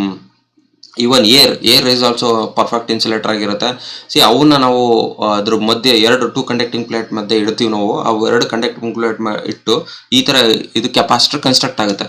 ಈ ಕನ್ಸ್ಟ್ರಕ್ಷನ್ಗೆ ನಾವು ಕರೆಂಟ್ ಫ್ಲೋ ಆದಾಗ ಈ ಕರೆಂಟ್ ಏನಾಗುತ್ತೆ, ಇಲ್ಲಿ ಚಾರ್ಜ್ ಅಕ್ಯುಮುಲೇಟ್ ಆಗ್ತಾ ಹೋಗುತ್ತೆ. ಇಲ್ಲಿ ಪಾಸಿಟಿವ್ ಟರ್ಮಿನಲ್ ಕೊಟ್ಟರೆ ಇಲ್ಲಿ ಪಾಸಿಟಿವ್ ಅಕ್ಯುಮುಲೇಟ್ ಆಗ್ತಾ ಹೋಗುತ್ತೆ, ಇದು ನೆಗೆಟಿವ್ ಏನಾಗುತ್ತೆ, ನೆಗೆಟಿವ್ ಆಗ್ತಾ ಹೋಗುತ್ತೆ. ಈ ಥರ electric static charges electric field format ಅಲ್ಲಿ ಸ್ಟೋರ್ ಆಗುತ್ತೆ. ಅದಕ್ಕೆ ಇದನ್ನ ಕೆಪಾಸಿಟರ್ ಅಂತ ಕರಿತೀವಿ. The form of the practical capacitor varies widely, but all containing at least 2 electric conductors by an dielectric. C ಯಾವುದೇ ಕೆಪಾಸಿಟರ್ಗಳು ತೊಗೊಂಡಾಗ ಪ್ರಾಕ್ಟಿಕಲಿ ನಮಗೆ ಅಲ್ಲಿ ಕಾಣೋದು ಸಿಗೋದೇನು ಅಂತಂದರೆ, 2 ಟರ್ಮಿನಲ್ ಸಿಗುತ್ತೆ. ಆ್ಯಂಡ್ 2 ಟರ್ಮಿನಲ್ನ ನಾವು 2 conducting plate separated by dielectric material ಇಂದ ಇದು ಮಾಡಿರ್ತೀವಿ. This a basic capacitor you can see there are 2 parallel plate in between air core ಇದೆ, ಅಂದರೆ ಇಲ್ಲಿ ಡೈಎಲೆಕ್ಟ್ರಿಕಲ್ ಅಂತಂದರೆ ಏರ್ ಆಗಿದೆ. ಇದು ಸಿಲಿಂಡ್ರಿಕಲ್ ಶೇಪ್ ಇರುತ್ತೆ. ಇದು ಸಿಲಿಂಡ್ರಿಕಲ್ ಶೇಪಲ್ಲಿ ಏನಾಗಿರುತ್ತೆ, ಡೈಎಲೆಕ್ಟ್ರಿಕ್ ಮತ್ತು ಮೆಟಲ್ ಪ್ಲೇಟಸ್ನ ಅಲ್ಯೂಮಿನಿಯಂ ಮೆಟಲ್ ಪ್ಲೇಟ್ನ ರೊಟೇಟ್ ಮಾಡಿಟ್ಟಿರ್ತಾರೆ. And there are 2 terminal, 2 terminal connect ಮಾಡಿರ್ತೀವಿ. There is one positive terminal, ಇನ್ನೊಂದು ನೆಗೆಟಿವ್ ಟರ್ಮಿನಲ್ ಅಂತ ಕರಿತೀವಿ. ಇದು ಮಧ್ಯದಲ್ಲಿದೆ ನೋಡ್ರಿ, ಇದು ಪೇಪರ್ ಆಗಿರುತ್ತೆ dielectric. There are 2 metal sheet, 2 metal sheet ಇದೆ. ಆ್ಯಂಡ್ ಹೊರಗಡೆ ಅಲ್ಯೂಮಿನಿಯಂ ಕೇಸು, ಅದ್ರ ಹೊರಗಡೆ ಏನಾಗುತ್ತೆ ಪ್ಲಾಸ್ಟಿಕ್ ಇನ್ಸುಲೇಟರ್ ಆಗಿರುತ್ತೆ. ಇದು ಒಂದು ಎಕ್ಸಾಂಪಲ್ ಫಾರ್ ಎಲೆಕ್ಟ್ರೋಲೈಟ್ ಕೆಪಾಸಿಟರ್ ಆಗುತ್ತೆ. So this a 2 terminal device which stores the electric energy in the form of electric field. And symbols ಏನಿಗೆ ಇದು ಯಾಕೆ ಯೂಸ್ ಮಾಡ್ತಾರೆ ಅಂತಂದರೆ, to store the electric charge store ಮಾಡಬೇಕು ಅಂತಂದಾಗ we use this capacitor block DC and allows AC. There are 2 different components of voltage current ನಾವು discussion ಮಾಡಿದ್ದು previously fundamental of electric and electronics ಇಂಜಿನಿಯರಲ್ಲಿ. AC ಮತ್ತು DC ಅಂತ ಕರಿತೀವಿ ನಾವು. Alternating current, direct current ಅಂತ. ಕೆಲವೊಂದು ಕಡೆ ನಾವು ಡೈರೆಕ್ಟ್ ಕರೆಂಟ್ನ ನಾವು ಫಿಲ್ಟರ್ ಮಾಡಬೇಕಾಗುತ್ತೆ. For that we will use the capacitor. Why means ಇದನ್ನು ನಾವು ತೆಗೆದುಹಾಕ್ಬಿಟ್ಟು ನಾವು ಜಸ್ಟ್ AC ಫಾಲೋ ಮಾಡಬೇಕಾಗುತ್ತೆ, AC ಅಲೋ ಮಾಡೋಕ್ಕಾಗುತ್ತೆ, ಅಂದರೆ AC ಮುಂದೆ ಕಳಿಸ್ಬೇಕಾಗುತ್ತೆ. ಸೊ ಯಾವಾಗ ನಾವು ಕೆಪಾಸಿಟರ್ನ ಯೂಸ್ ಮಾಡ್ತೀವಿ. ದ ಸಿಂಬಲ್ ಯಾವ ಥರ ಯೂಸ್ ಮಾಡ್ತಾರೆ ಅಂದರೆ, ಫಿಕ್ಸ್ಡ್ 2 ಪ್ಯಾರಲಲ್ ಪ್ಲೇಟ್ ಅಂತಂದಾಗ 2 ಲೈನ್ಸು 2 ಟರ್ಮಿನಲ್ ನಮಗೆ ಇದಾಗುತ್ತೆ. ದೀಸ್ ಆರ್ ನಾನ್ ಪೋಲರೈಸ್ಡ್ ಅಂದರೆ ಪಾಸಿಟಿವ್ ನೆಗೆಟಿವ್ ಪೊಲಾರಿಟಿ ಬರೋದಿಲ್ಲ. ಪೋಲರೈಸ್ಡ್ ಅಂದಾಗ ಪಾಸಿಟಿವ್ ನೆಗೆಟಿವ್ ಪೊಲಾರಿಟಿ ಬರುತ್ತೆ. ಇದು ಎರಡು ಈಕ್ವಲ್ ಆದಾಗ ಇಲ್ಲಿ ಪಾಸಿಟಿವ್ ಅಂತ ಬರ್ತಿರ್ತೀವಿ. ಇಲ್ಲಿ ಒಂದು C ಥರ ಕರ್ವ್ ಆಗಿದೆ ಸ್ವಲ್ಪ, ಇದರ ಅರ್ಥ ಇದು ನೆಗೆಟಿವ್ ಆಗಿರುತ್ತೆ, ಇದು ಪಾಸಿಟಿವ್ ಆಗಿರುತ್ತೆ. And there is a slightly they have bended, ಇದು ನೆಗೆಟಿವ್ ಇಂಡಿಕೇಶನ್ ಮಾಡುತ್ತೆ. ಇದನ್ನು ಪೋಲರೈಸ್ಡ್ ಕೆಪಾಸಿಟರ್ ಅಂತ ಕರಿತೀವಿ. There is a variable capacitor also. Variable capacitor increase ಆಗುತ್ತೆ, ಇದು ಸಿಂಬಲ್ ಆಗುತ್ತೆ. ಇದು like preset the value before the working. Capacitor value work ಮಾಡೋದಕ್ಕಿಂತ ಮುಂಚೆ ವ್ಯಾಲ್ಯೂ ಸೆಟ್ ಮಾಡಿ ಅದನ್ನು ಸರ್ಕ್ಯೂಟಲ್ಲಿ ಯೂಸ್ ಮಾಡೋದಕ್ಕೆ ನಾವು ಪ್ರೀಸೆಟ್ ವ್ಯಾಲ್ಯೂ ಅಂತ ಕರಿತೀವಿ. ಅದು ಈ ಥರ ಸಿಂಬಲಲ್ಲಿ ಬರೆದಿರ್ತಾರೆ. This are all the symbols they used in our circuit representation. Unit faradays ಅಂತ ಕರಿತೀವಿ. ಫ್ಯಾರಡ್ ಅನ್ನೋದು ಏನಾಗಿರುತ್ತೆ, ಇಟ್ಸ್ ಅ ಲಾರ್ಜೆಸ್ಟ್ ಯೂನಿಟ್ ಆಗಿರುತ್ತೆ. 1 ಫ್ಯಾರಡ್ ಅಂತಂದರೆ ಇದ್ರದ್ದು ಕೆಪಾಸಿಟರ್ ಸೈಜ್ ಏನಾಗುತ್ತೆ, ದೊಡ್ಡದಾಗುತ್ತೆ. So very we cannot imagine the size of the capacitor size increase ಆಗ್ತಾ ಹೋಗುತ್ತದು. ಸೊ ಹಾಗಾಗಿ it's a too large for ordinary circuit. So household ಸರ್ಕ್ಯೂಟಲ್ಲಿ ಏನು ಮಾಡ್ತಾರೆ, ಅದನ್ನು ಕಡಿಮೆ ಮಾಡ್ತಾರೆ. ಅದನ್ನ ಹೇಗೆ ಕಡಿಮೆ ಮಾಡ್ತಾರೆ ಅಂದರೆ, they will write milli farad, micro farad, nano farad and pico farad. See ನಮಗೆ ಪ್ರಾಕ್ಟಿಕಲಿ ಕೆಪಾಸಿಟರ್ ನಾವು ಯೂಸ್ ಮಾಡೋದು ಯಾವುದು, micro farad, nano farad, pico farads. ಇವನ್ನ ನಾವು ಅಪ್ಲಿಕೇಶನ್ಸಲ್ಲಿ ಯೂಸ್ ಮಾಡ್ತೀವಿ. ಅದರದ್ದು ವ್ಯಾಲ್ಯೂ ಏನಾಗಿರುತ್ತೆ, ಮೈಕ್ರೋ ಅಂದರೆ 10⁻⁻⁶ ಮಾಡಬೇಕಾಗುತ್ತೆ. ಒಂದು ಎಕ್ಸಾಂಪಲ್ ಕೊಟ್ಟಿದ್ದೀವಿ. 12 ಮೈಕ್ರೋ ಫ್ಯಾರಡ್ ಅಂದರೆ 12ಗೆ 10⁻⁻⁶ ಮಾಡಿದ್ರೆ ಇದು ಆ್ಯಕ್ಚುಯಲ್ ವ್ಯಾಲ್ಯೂ ಆಗಿರುತ್ತೆ. ನ್ಯಾನೋ ಫ್ಯಾರಡ್ ಅಂದರೆ 10 × 10⁻⁹ ಮಾಡಬೇಕಾಗುತ್ತೆ. ಪಿಕೋ ಅಂದರೆ 10⁻⁻12 ಆಗುತ್ತೆ. This are all the capacitor we used in our experiment. Laboratory ಎಕ್ಸ್ಪೆರಿಮೆಂಟಲ್ಲಿ ನಾವು ಯೂಸ್ ಮಾಡೋ ಕೆಪಾಸಿಟರ್ ಆಗಿರುತ್ತೆ. Then types of capacitor based on the value, variable capacitor ಮತ್ತು ಫಿಕ್ಸ್ಡ್ ವ್ಯಾಲ್ಯೂ ಬರುತ್ತೆ. ಈ ವೇರಿಯಬಲ್ ಕೆಪಾಸಿಟರ್ ಅಂತಂದಾಗ ಇದು ಒಂದು ಫ್ಯೂ ಎಕ್ಸಾಂಪಲ್ಸ್ ನಾನು ಪಿಕ್ಚರಲ್ಲಿ ತೋರಿಸಿದ್ದೀನಿ ನಾನು. See this the way we can change the capacitor value. C ಇಲ್ಲಿ ನಾವು ನೋಡ್ಬೋದು. ಆ್ಯಂಡ್ ಟಿಮ್ಮರ್ ಕೆಪಾಸಿಟರ್, ಇದು ಪ್ರೀಸೆಟ್ ಅಂತ ನಾವೇನು ಇದನ್ನು ತೋರಿಸಿದ್ವಲ್ಲ, ಇದು ಒಂದು ಟಿಮ್ಮರ್ ಕೆಪಾಸಿಟರ್ ಆಗುತ್ತೆ. ಇದ್ರದ್ದು ಸಿಂಬಲು ವೇರಿಯಬಲ್ ಕೆಪಾಸಿಟರ್ ಆಗಿರುತ್ತೆ. And there are based upon the polarity ಮೇಲೆ ಅನ್ಪೊಲರೈಸ್ಡ್ ಮತ್ತು ಪೊಲರೈಸ್ಡ್ ಅಂತ ಕರಿತೀವಿ. ಅನ್ಪೊಲರೈಸ್ಡ್ ಅಂದರೆ ನೋ ಪೊಲಾರಿಟೀಸ್, ಯಾವುದೇ ಥರದ್ದು ಪೊಲಾರಿಟಿ ಇರಲ್ಲ. V can use this in 2 way, ಅಂದರೆ ಆ ಟರ್ಮಿನಲ್ ಎಕ್ಸ್ಚೇಂಜ್ ಮಾಡ್ಬೋದು ಪಾಸಿಟಿವ್ ನೆಗೆಟಿವ್ಗೆ. ಅದನ್ನು ನಾವು ಅನ್ಪೊಲರೈಸ್ಡ್ ಅಂತ ಕರಿತೀವಿ. ಪೊಲರೈಸ್ಡ್ ಅಂದರೆ ಇದಕ್ಕೆ ಪಾಸಿಟಿವ್ ನೆಗೆಟಿವ್ ಟರ್ಮಿನಲ್ಸ್ ಇರುತ್ತೆ. ಪಾಸಿಟಿವ್ ಟರ್ಮಿನಲ್ನ ಪಾಸಿಟಿವ್ ಇದಕ್ಕೆ ಕನೆಕ್ಟ್ ಮಾಡಬೇಕು, ನೆಗೆಟಿವ್ ಟರ್ಮಿನಲ್ ನೆಗೆಟಿವ್ಗೆ ಕನೆಕ್ಟ್ ಮಾಡಬೇಕಾಗುತ್ತೆ. ಅದಕ್ಕೆ ಇದನ್ನು ಪೊಲರೈಸ್ಡ್ ಕೆಪಾಸಿಟರ್ಸ್ ಅಂತ ಕರಿತೀವಿ. ಅನ್ಪೊಲರೈಸ್ಡ್ ಅಂತ ತಗೊಂಡಾಗ there are ceramic, multi layer, ಪಾಲಿಸ್ಟರ್ನ್ ಫಿಲಮ್ ಆಗಿರುತ್ತೆ. And polypropylene, mica, they do not have the positive and negative terminal. ಇದರಲ್ಲಿ positive negative terminal. Electrolyte is the one example we have seen in F3 lab also. It's a polarity tantalum and super and they have positive and negative terminals ಇರುತ್ತೆ. So ಇದನ್ನು ನಾವು polarised capacitors ಅಂತ ಕರಿತೀವಿ. V can C ಇಲ್ಲಿ ನಾವು ಟೇಬಲಲ್ಲಿ ನೋಡಿದಾಗ different types of capacitor ಇಲ್ಲಿದೆ. ಸೆರಾಮಿಕ್ ಕೆಪಾಸಿಟರು ಸರ್ಫೇಸ್ ಮೌಂಟ್ ಹೇಗಿರುತ್ತೆ, ಮೈಕಾ ಕೆಪಾಸಿಟರ್ ಯಾವ ಥರ ಇರುತ್ತೆ ನೋಡ್ಬೋದು, plastic film and tantalum capacitor, OSCON, this also capacitor. ಈ ಪಾಸಿಟಿವ್ ಸಿಂಬಲ್ ಇದೆ ಅಂದರೆ ಅರ್ಥ ಇದು ಪೋಲರೈಸ್ಡ್ ಕೆಪಾಸಿಟರ್ ಆಗಿರುತ್ತೆ. Aluminium electrolyte capacitors polarised. This are all non polarised. ಇದೆಲ್ಲ ನಾನ್ ಪೋಲರೈಸ್ಡ್ ಆಗಿರುತ್ತೆ. ಅದರ ಕೆಪಾಸಿಟರ್ ರೇಂಜ್ ನಾವು ನೋಡ್ಬೋದು. Pico farad to micro farad, pico farad to nano farad, few micro farad ಆಗಿರುತ್ತೆ. Micro farad and this also microfarad and this also microfarad ಆಗಿರುತ್ತೆ. And ESR rating ಕೊಟ್ಟಿದ್ದಾರೆ, low high ಆಗಿರುತ್ತೆ. Then leakage, ಯಾವುದ್ರಲ್ಲಿ leakage problem ಇರುತ್ತೆ. Voltage rating ಅಂತ ತೊಗೊಂಡಾಗ ಇದು ಎಷ್ಟು ವೋಲ್ಟೇಜ್ನ ವಿತ್ ಸ್ಟ್ಯಾಂಡ್ ಮಾಡ್ಕೊಳ್ಳುತ್ತೆ. High voltage I and this tantalum is for low voltage ಆಗಿರುತ್ತೆ. ಓಸನ್ ಲೋ ಆಗುತ್ತೆ. Electrolyte is also use for low ಆಗುತ್ತೆ. ಆ್ಯಂಡ್ ಟೆಂಪ್ರೇಚರ್ ರೇಂಜ್, ಯಾವ ಟೆಂಪ್ರೇಚರ್ ರೇಂಜಲ್ಲಿ ಆಪ್ರೇಟ್ ಆಗುತ್ತೆ. ಆ್ಯಂಡ್ ಜನರಲ್ ಲೋಡ್ ನಾವು ಎಲ್ಲಿ ಯೂಸ್ ಮಾಡ್ತೀವಿ ಅಂತ. This are all the table gives the different value of capacitor and different types with their operating range ನಾವು ಕೊಡ್ತೀವಿ. ಆ್ಯಂಡ್ ಸ್ಪೆಸಿಫಿಕೇಶನ್ ಆ್ಯಸ್ ಯೂಶುವಲ್ ನಾವು ರಿಜಿಸ್ಟರಲ್ಲಿ ನಾವು ಹೇಗೆ ಸ್ಪೆಸಿಫಿಕೇಶನ್ ಸೆಲೆಕ್ಟ್ ಮಾಡ್ಕೊಂಡಿದ್ದು, ಇಲ್ಲಿ ಕೆಪಾಸಿಟರ್ನ ನಾವು ಅಪ್ಲಿಕೇಶನ್ಸಲ್ಲಿ ಬಿಲ್ಡ್ ಮಾಡಬೇಕಾದಾಗ, ಅದು ಎಕ್ಸ್ಪೆರಿಮೆಂಟಲ್ ಬಿಲ್ಡ್ ಮಾಡಬೇಕಾದಾಗ V should follow this specification. ಈ ಸ್ಪೆಸಿಫಿಕೇಶನ್ನ ಫಾಲೋ ಮಾಡಿ ನಾವು ಕೆಪಾಸಿಟರ್ನ ಯೂಸ್ ಮಾಡಬೇಕಾಗುತ್ತೆ. ಒಂದು capacitor value, that is capacitance value ಆಗಿರುತ್ತೆ. ಆ್ಯಂಡ್ ವರ್ಕಿಂಗ್ ವೋಲ್ಟೇಜ್, ನಾವು ಎಷ್ಟು ವೋಲ್ಟೇಜ್ ಅಪ್ಲೈ ಮಾಡ್ತಾ ಇದ್ದೀವಿ ಆ ವೋಲ್ಟೇಜ್ ಕೆಪಾಸಿಟರ್ ವಿತ್ ಸ್ಟ್ಯಾಂಡ್ ಆಗುತ್ತೆ ಅನ್ನೋದನ್ನು ನಾವು ವೋಲ್ಟೇಜ್ ರೇಟಿಂಗ್ನ ತೊಗೊಬೇಕಾಗುತ್ತೆ. And tolerance and leakage current, working temperature. ಇಲ್ಲಿ ಪ್ರೀವಿಯಸ್ ಇದರಲ್ಲಿ ನಾವು ನೋಡಿದ್ದು temperature. So for example, if my application is built for ಹಿಮಾಲಯದಲ್ಲಿ, ಕಾಶ್ಮೀರದಲ್ಲಿ ನಾನು ಅಪ್ಲಿಕೇಶನ್ ರನ್ ಮಾಡಬೇಕು, ಅಲ್ಲಿ ಬಿಲ್ಟ್ ಮಾಡಬೇಕು ಅಂತಂದಾಗ ಅಲ್ಲಿ ಟೆಂಪ್ರೇಚರ್ ರೇಂಜ್ ಏನಾಗಿರುತ್ತೆ, -30°C ಟು +10°C ಆಗಿರುತ್ತೆ. ಸೊ ಇದು ಈ ಟೆಂಪ್ರೇಚರ್ ರೇಂಜಲ್ಲಿ ನಮ್ಗೆ ಯಾವ್ದು ಆಪ್ರೇಟ್ ಆಗುತ್ತೆ ಅನ್ನೋದನ್ನು ನಾವು ನೋಡ್ಕೊಳ್ಬೇಕು. ಅದಕ್ಕೆ ತಕ್ಕಾಗೆ ನಾವು ಕೆಪಾಸಿಟರ್ನ ಸೆಲೆಕ್ಟ್ ಮಾಡಬೇಕಾಗುತ್ತೆ. And whether we have to go for polarised or non polarised. ನಮ್ಮ ಅಪ್ಲಿಕೇಶನ್ ಪೋಲರೈಸ್ ಡಿಮ್ಯಾಂಡ್ ಮಾಡ್ತಾ ಇದೆ, ನಾನ್ ಪೋಲರೈಸ್ ಡಿಮ್ಯಾಂಡ್ ಮಾಡ್ತಾ ಇದೆ, ಅದನ್ನು ನೋಡ್ಕೊಂಡು ನಾವು ಸೆಲೆಕ್ಟ್ ಮಾಡಬೇಕಾಗುತ್ತೆ. ಇಫ್ ಒಂದು ವ್ಯಾಲ್ಯೂ ಕೊಟ್ಟಿಲ್ಲ ಅಂತಂದ್ರೆ ಈಕ್ವಲೆಂಟ್ ಸೀರೀಸ್ ರೆಸಿಸ್ಟೆನ್ಸ್, ಅದರಲ್ಲಿ ಸೀರೀಸ್ ರೆಸಿಸ್ಟೆನ್ಸ್ ಎಷ್ಟು ಬರುತ್ತೆ ಅನ್ನೋದನ್ನು ನಾವು ತೊಗೊಂಡು based on this specification we need to use this in our laboratory or applications. Identification ಅಂತ ಮಾಡಿದಾಗ we have selected different types ನೋಡಿದಾಗ ನಮ್ಗೆ ಗೊತ್ತಾಗಿದೆ different ways of capacitors availability ಇದೆ. ಅದನ್ನು ನಾವು ಯಾವ ಥರ ಯೂಸ್ ಮಾಡಬೇಕು ಅನ್ನೋದು ಗೊತ್ತಾಗಿದೆ. ಅದನ್ನು ಕಂಡುಹಿಡಿಯೋದು ಹೇಗೆ ಅಂತಂದರೆ, ಸೆರಾಮಿಕ್ ಬ್ರೌನ್ ಕಲರಲ್ಲಿ ಇರುತ್ತೆ. ಈ ಥರ ಇದ್ದಾಗ ಇದನ್ನು ನಾವು ಟ್ಯಾಂಟಮ್ ಕೆಪಾಸಿಟರ್ ಅಂತ ಕರಿತೀವಿ. ಇಲ್ಲಿ ವ್ಯಾಲ್ಯೂ ಪ್ರಿಂಟ್ ಆಗಿದೆ, you can say it is 4.7. ಇವೆಲ್ಲ ಪಿಕೋಫ್ಯಾರಡಲ್ಲಿ ಇರುತ್ತೆ ಅದು. And this is also ceramic capacitor, ಇವು ಪಿಕೋಫ್ಯಾರಡಲ್ಲಿ ಇರುತ್ತೆ 101 ಅಂತಂದಾಗ. ಸೊ ಇಲ್ಲಿ ನಾವು ಅಬ್ಸರ್ವ್ ಮಾಡಬೇಕು, ಇಲ್ಲೆಲ್ಲ ವ್ಯಾಲ್ಯೂ ಪ್ರಿಂಟ್ ಆಗಿದೆ. ಇದನ್ನು ನಾವು ಮುಂದೆ ಡಿಸ್ಕಷನ್ ಮಾಡ್ತೀವಿ ಪ್ರಾಕ್ಟಿಕಲಲ್ಲಿ, ಇದ್ರ ವ್ಯಾಲ್ಯೂ ಹೇಗೆ ಫೈಂಡ್ ಔಟ್ ಮಾಡೋದು ಅಂತ ಅಂದ್ಬಿಟ್ಟು. ಆ್ಯಂಡ್ ಎಲೆಕ್ಟ್ರೋಲೈಟಲ್ಲಿ ಇಲ್ಲಿ ಒಂದು ಬ್ಯಾಂಡ್ನ ನಾವು ಅಬ್ಸರ್ವ್ ಮಾಡಬಹುದು. ಇದು ನೆಗೆಟಿವ್ ಆಗಿರುತ್ತೆ, ಇದು ಪಾಸಿಟಿವ್ ಪೊಲಾರಿಟಿ ಆಗಿರುತ್ತೆ. ಆ್ಯಂಡ್ ದಿಸ್ ಒನ್ ಎಲೆಕ್ಟ್ರೋಲೈಟ್ ಆಗಿರುತ್ತೆ, ಇದು ಸೆರಾಮಿಕ್ ಕೆಪಾಸಿಟರ್ ಆಗಿರುತ್ತೆ. And this about unpolarised capacitor ಆಗಿರುತ್ತೆ. They have value printed 104K ಅಂತ ಇದೆ. 250 ವೋಲ್ಟ್ ಅಂದರೆ 250 ವೋಲ್ಟೇಜ್ ವಿತ್ ಸ್ಟ್ಯಾಂಡ್ ಆಗುತ್ತೆ. ಆ್ಯಂಡ್ ದಿಸ್ ಆಲ್ಸೋ ಎಲೆಕ್ಟ್ರೋಲೈಟು, ಇದ್ರ ವ್ಯಾಲ್ಯೂ ಇದ್ರ ಮೇಲ್ಗಡೆನ ಪ್ರಿಂಟ್ ಮಾಡಿದ್ದಾರೆ. 10 ಮೈಕ್ರೋಫಾರಡು 35 ವೋಲ್ಟೇಜು, ಅಂದರೆ ಇದ್ರದ್ದು ವ್ಯಾಲ್ಯೂ 10 ಮೈಕ್ರೋಫಾರಡ್ ಆಗುತ್ತೆ. ಆ್ಯಂಡ್ 35 ವೋಲ್ಟೇಜ್ ಸಪೋರ್ಟ್ ಮಾಡುತ್ತೆ. And there is unpolarise small value 1 microfarad ಇದಕ್ಕೆ ಬೇಕು ಅಂತಂದಾಗ ಈ ಥರ ಯೂಸ್ ಮಾಡಿರ್ತೀವಿ. ಅನ್ಪೋಲರೈಸ್ ಕೆಪಾಸಿಟರ್ ಆಗಿದ್ದಾಗ ಇದು ಇಲ್ಲಿ ನಾವು ಕಲರ್ ಬ್ಯಾಂಡ್ ನಾವು ನೋಡ್ಬೋದು. ಕೆಪಾಸಿಟರ್ ಅಲ್ಲಿ ಕೆಲವೊಂದಕ್ಕೆ ಕಲರ್ ಬ್ಯಾಂಡ್ ಕೊಟ್ಟಿರ್ತಾರೆ, ಕೆಲವೊಂದಕ್ಕೆ ವ್ಯಾಲ್ಯೂ ಪ್ರಿಂಟೆಡ್ ಆಗಿರ್ತಾರೆ, ಕೆಲವೊಂದಕ್ಕೆ ಡೈರೆಕ್ಟ್ ವ್ಯಾಲ್ಯೂ ಪ್ರಿಂಟ್ ಮಾಡಿರ್ತಾರೆ. ಎಲೆಕ್ಟ್ರೋಲೈಟ್ ಕೆಪಾಸಿಟರ್ ಅಲ್ಲಿ ನಮ್ಗೆ ಡೈರೆಕ್ಟ್ ವ್ಯಾಲ್ಯೂ ಪ್ರಿಂಟ್ ಆಗಿರುತ್ತೆ, ಕೆಲವೊಂದಕ್ಕೆ ಏನಾಗಿರುತ್ತೆ ಕೋಡೆಡ್ ವ್ಯಾಲ್ಯೂ ಪ್ರಿಂಟ್ ಆಗಿರುತ್ತೆ. Based on all this things how we can calculate the capacitance value will see it in our experiment, laboratory experiment ಅಲ್ಲಿ ನಾವು ನೋಡ್ಬೇಕಾಗುತ್ತೆ. And based upon the selection, ನಾವು ಹೇಗೆ ಕೆಪಾಸಿಟರ್ನ ನಾವು ಹೇಗೆ ಸೆಲೆಕ್ಟ್ ಮಾಡ್ಬೇಕು ಅಪ್ಲಿಕೇಶನ್ ಅಂತಂದಾಗಲೇ ಬೇಸ್ಡ್ ಅಪಾನ್ ದ ವ್ಯಾಲ್ಯೂ. ನಮಗೆ ವ್ಯಾಲ್ಯೂ ಅಂತ ತೊಗೊಂಡಾಗ ನಾನು ಆಲ್ರೆಡಿ ಹೇಳಿದೆ, ದರ್ ಇಸ್ ಅ ಪಿಕೋಫಾರಡ್ ಬರುತ್ತೆ, ಮೈಕ್ರೋಫಾರಡ್ ಬರುತ್ತೆ, ಆ್ಯಂಡ್ ನ್ಯಾನೋಫಾರಡ್ ಬರುತ್ತೆ. ಮೈಕ್ರೋಫಾರಡ್, ನ್ಯಾನೋಫಾರಡ್ ಆ್ಯಂಡ್ ಪಿಕೋಫಾರಡ್ 3 ಥರ ರೇಂಜ್ ಇರುತ್ತೆ. Depends upon the value we have to go through this selection. If this required capacitance picofarad ಇದ್ದಾಗ ಸೆರಾಮಿಕ್ ಕೆಪಾಸಿಟರ್ ಬೇಕಾಗಿರುತ್ತೆ. ಅಂದರೆ ನಮ್ಮ ರೇಂಜು 0.1 ಪಿಕೋಫಾರಡ್ ಅಥವಾ 1 ಪಿಕೋಫಾರಡ್ ಆ ರೇಂಜಲ್ಲಿ ಇದ್ದರೆ ಸೆರಾಮಿಕ್ ಕೆಪಾಸಿಟರ್ನ ಸೆಲೆಕ್ಟ್ ಮಾಡಬೇಕು.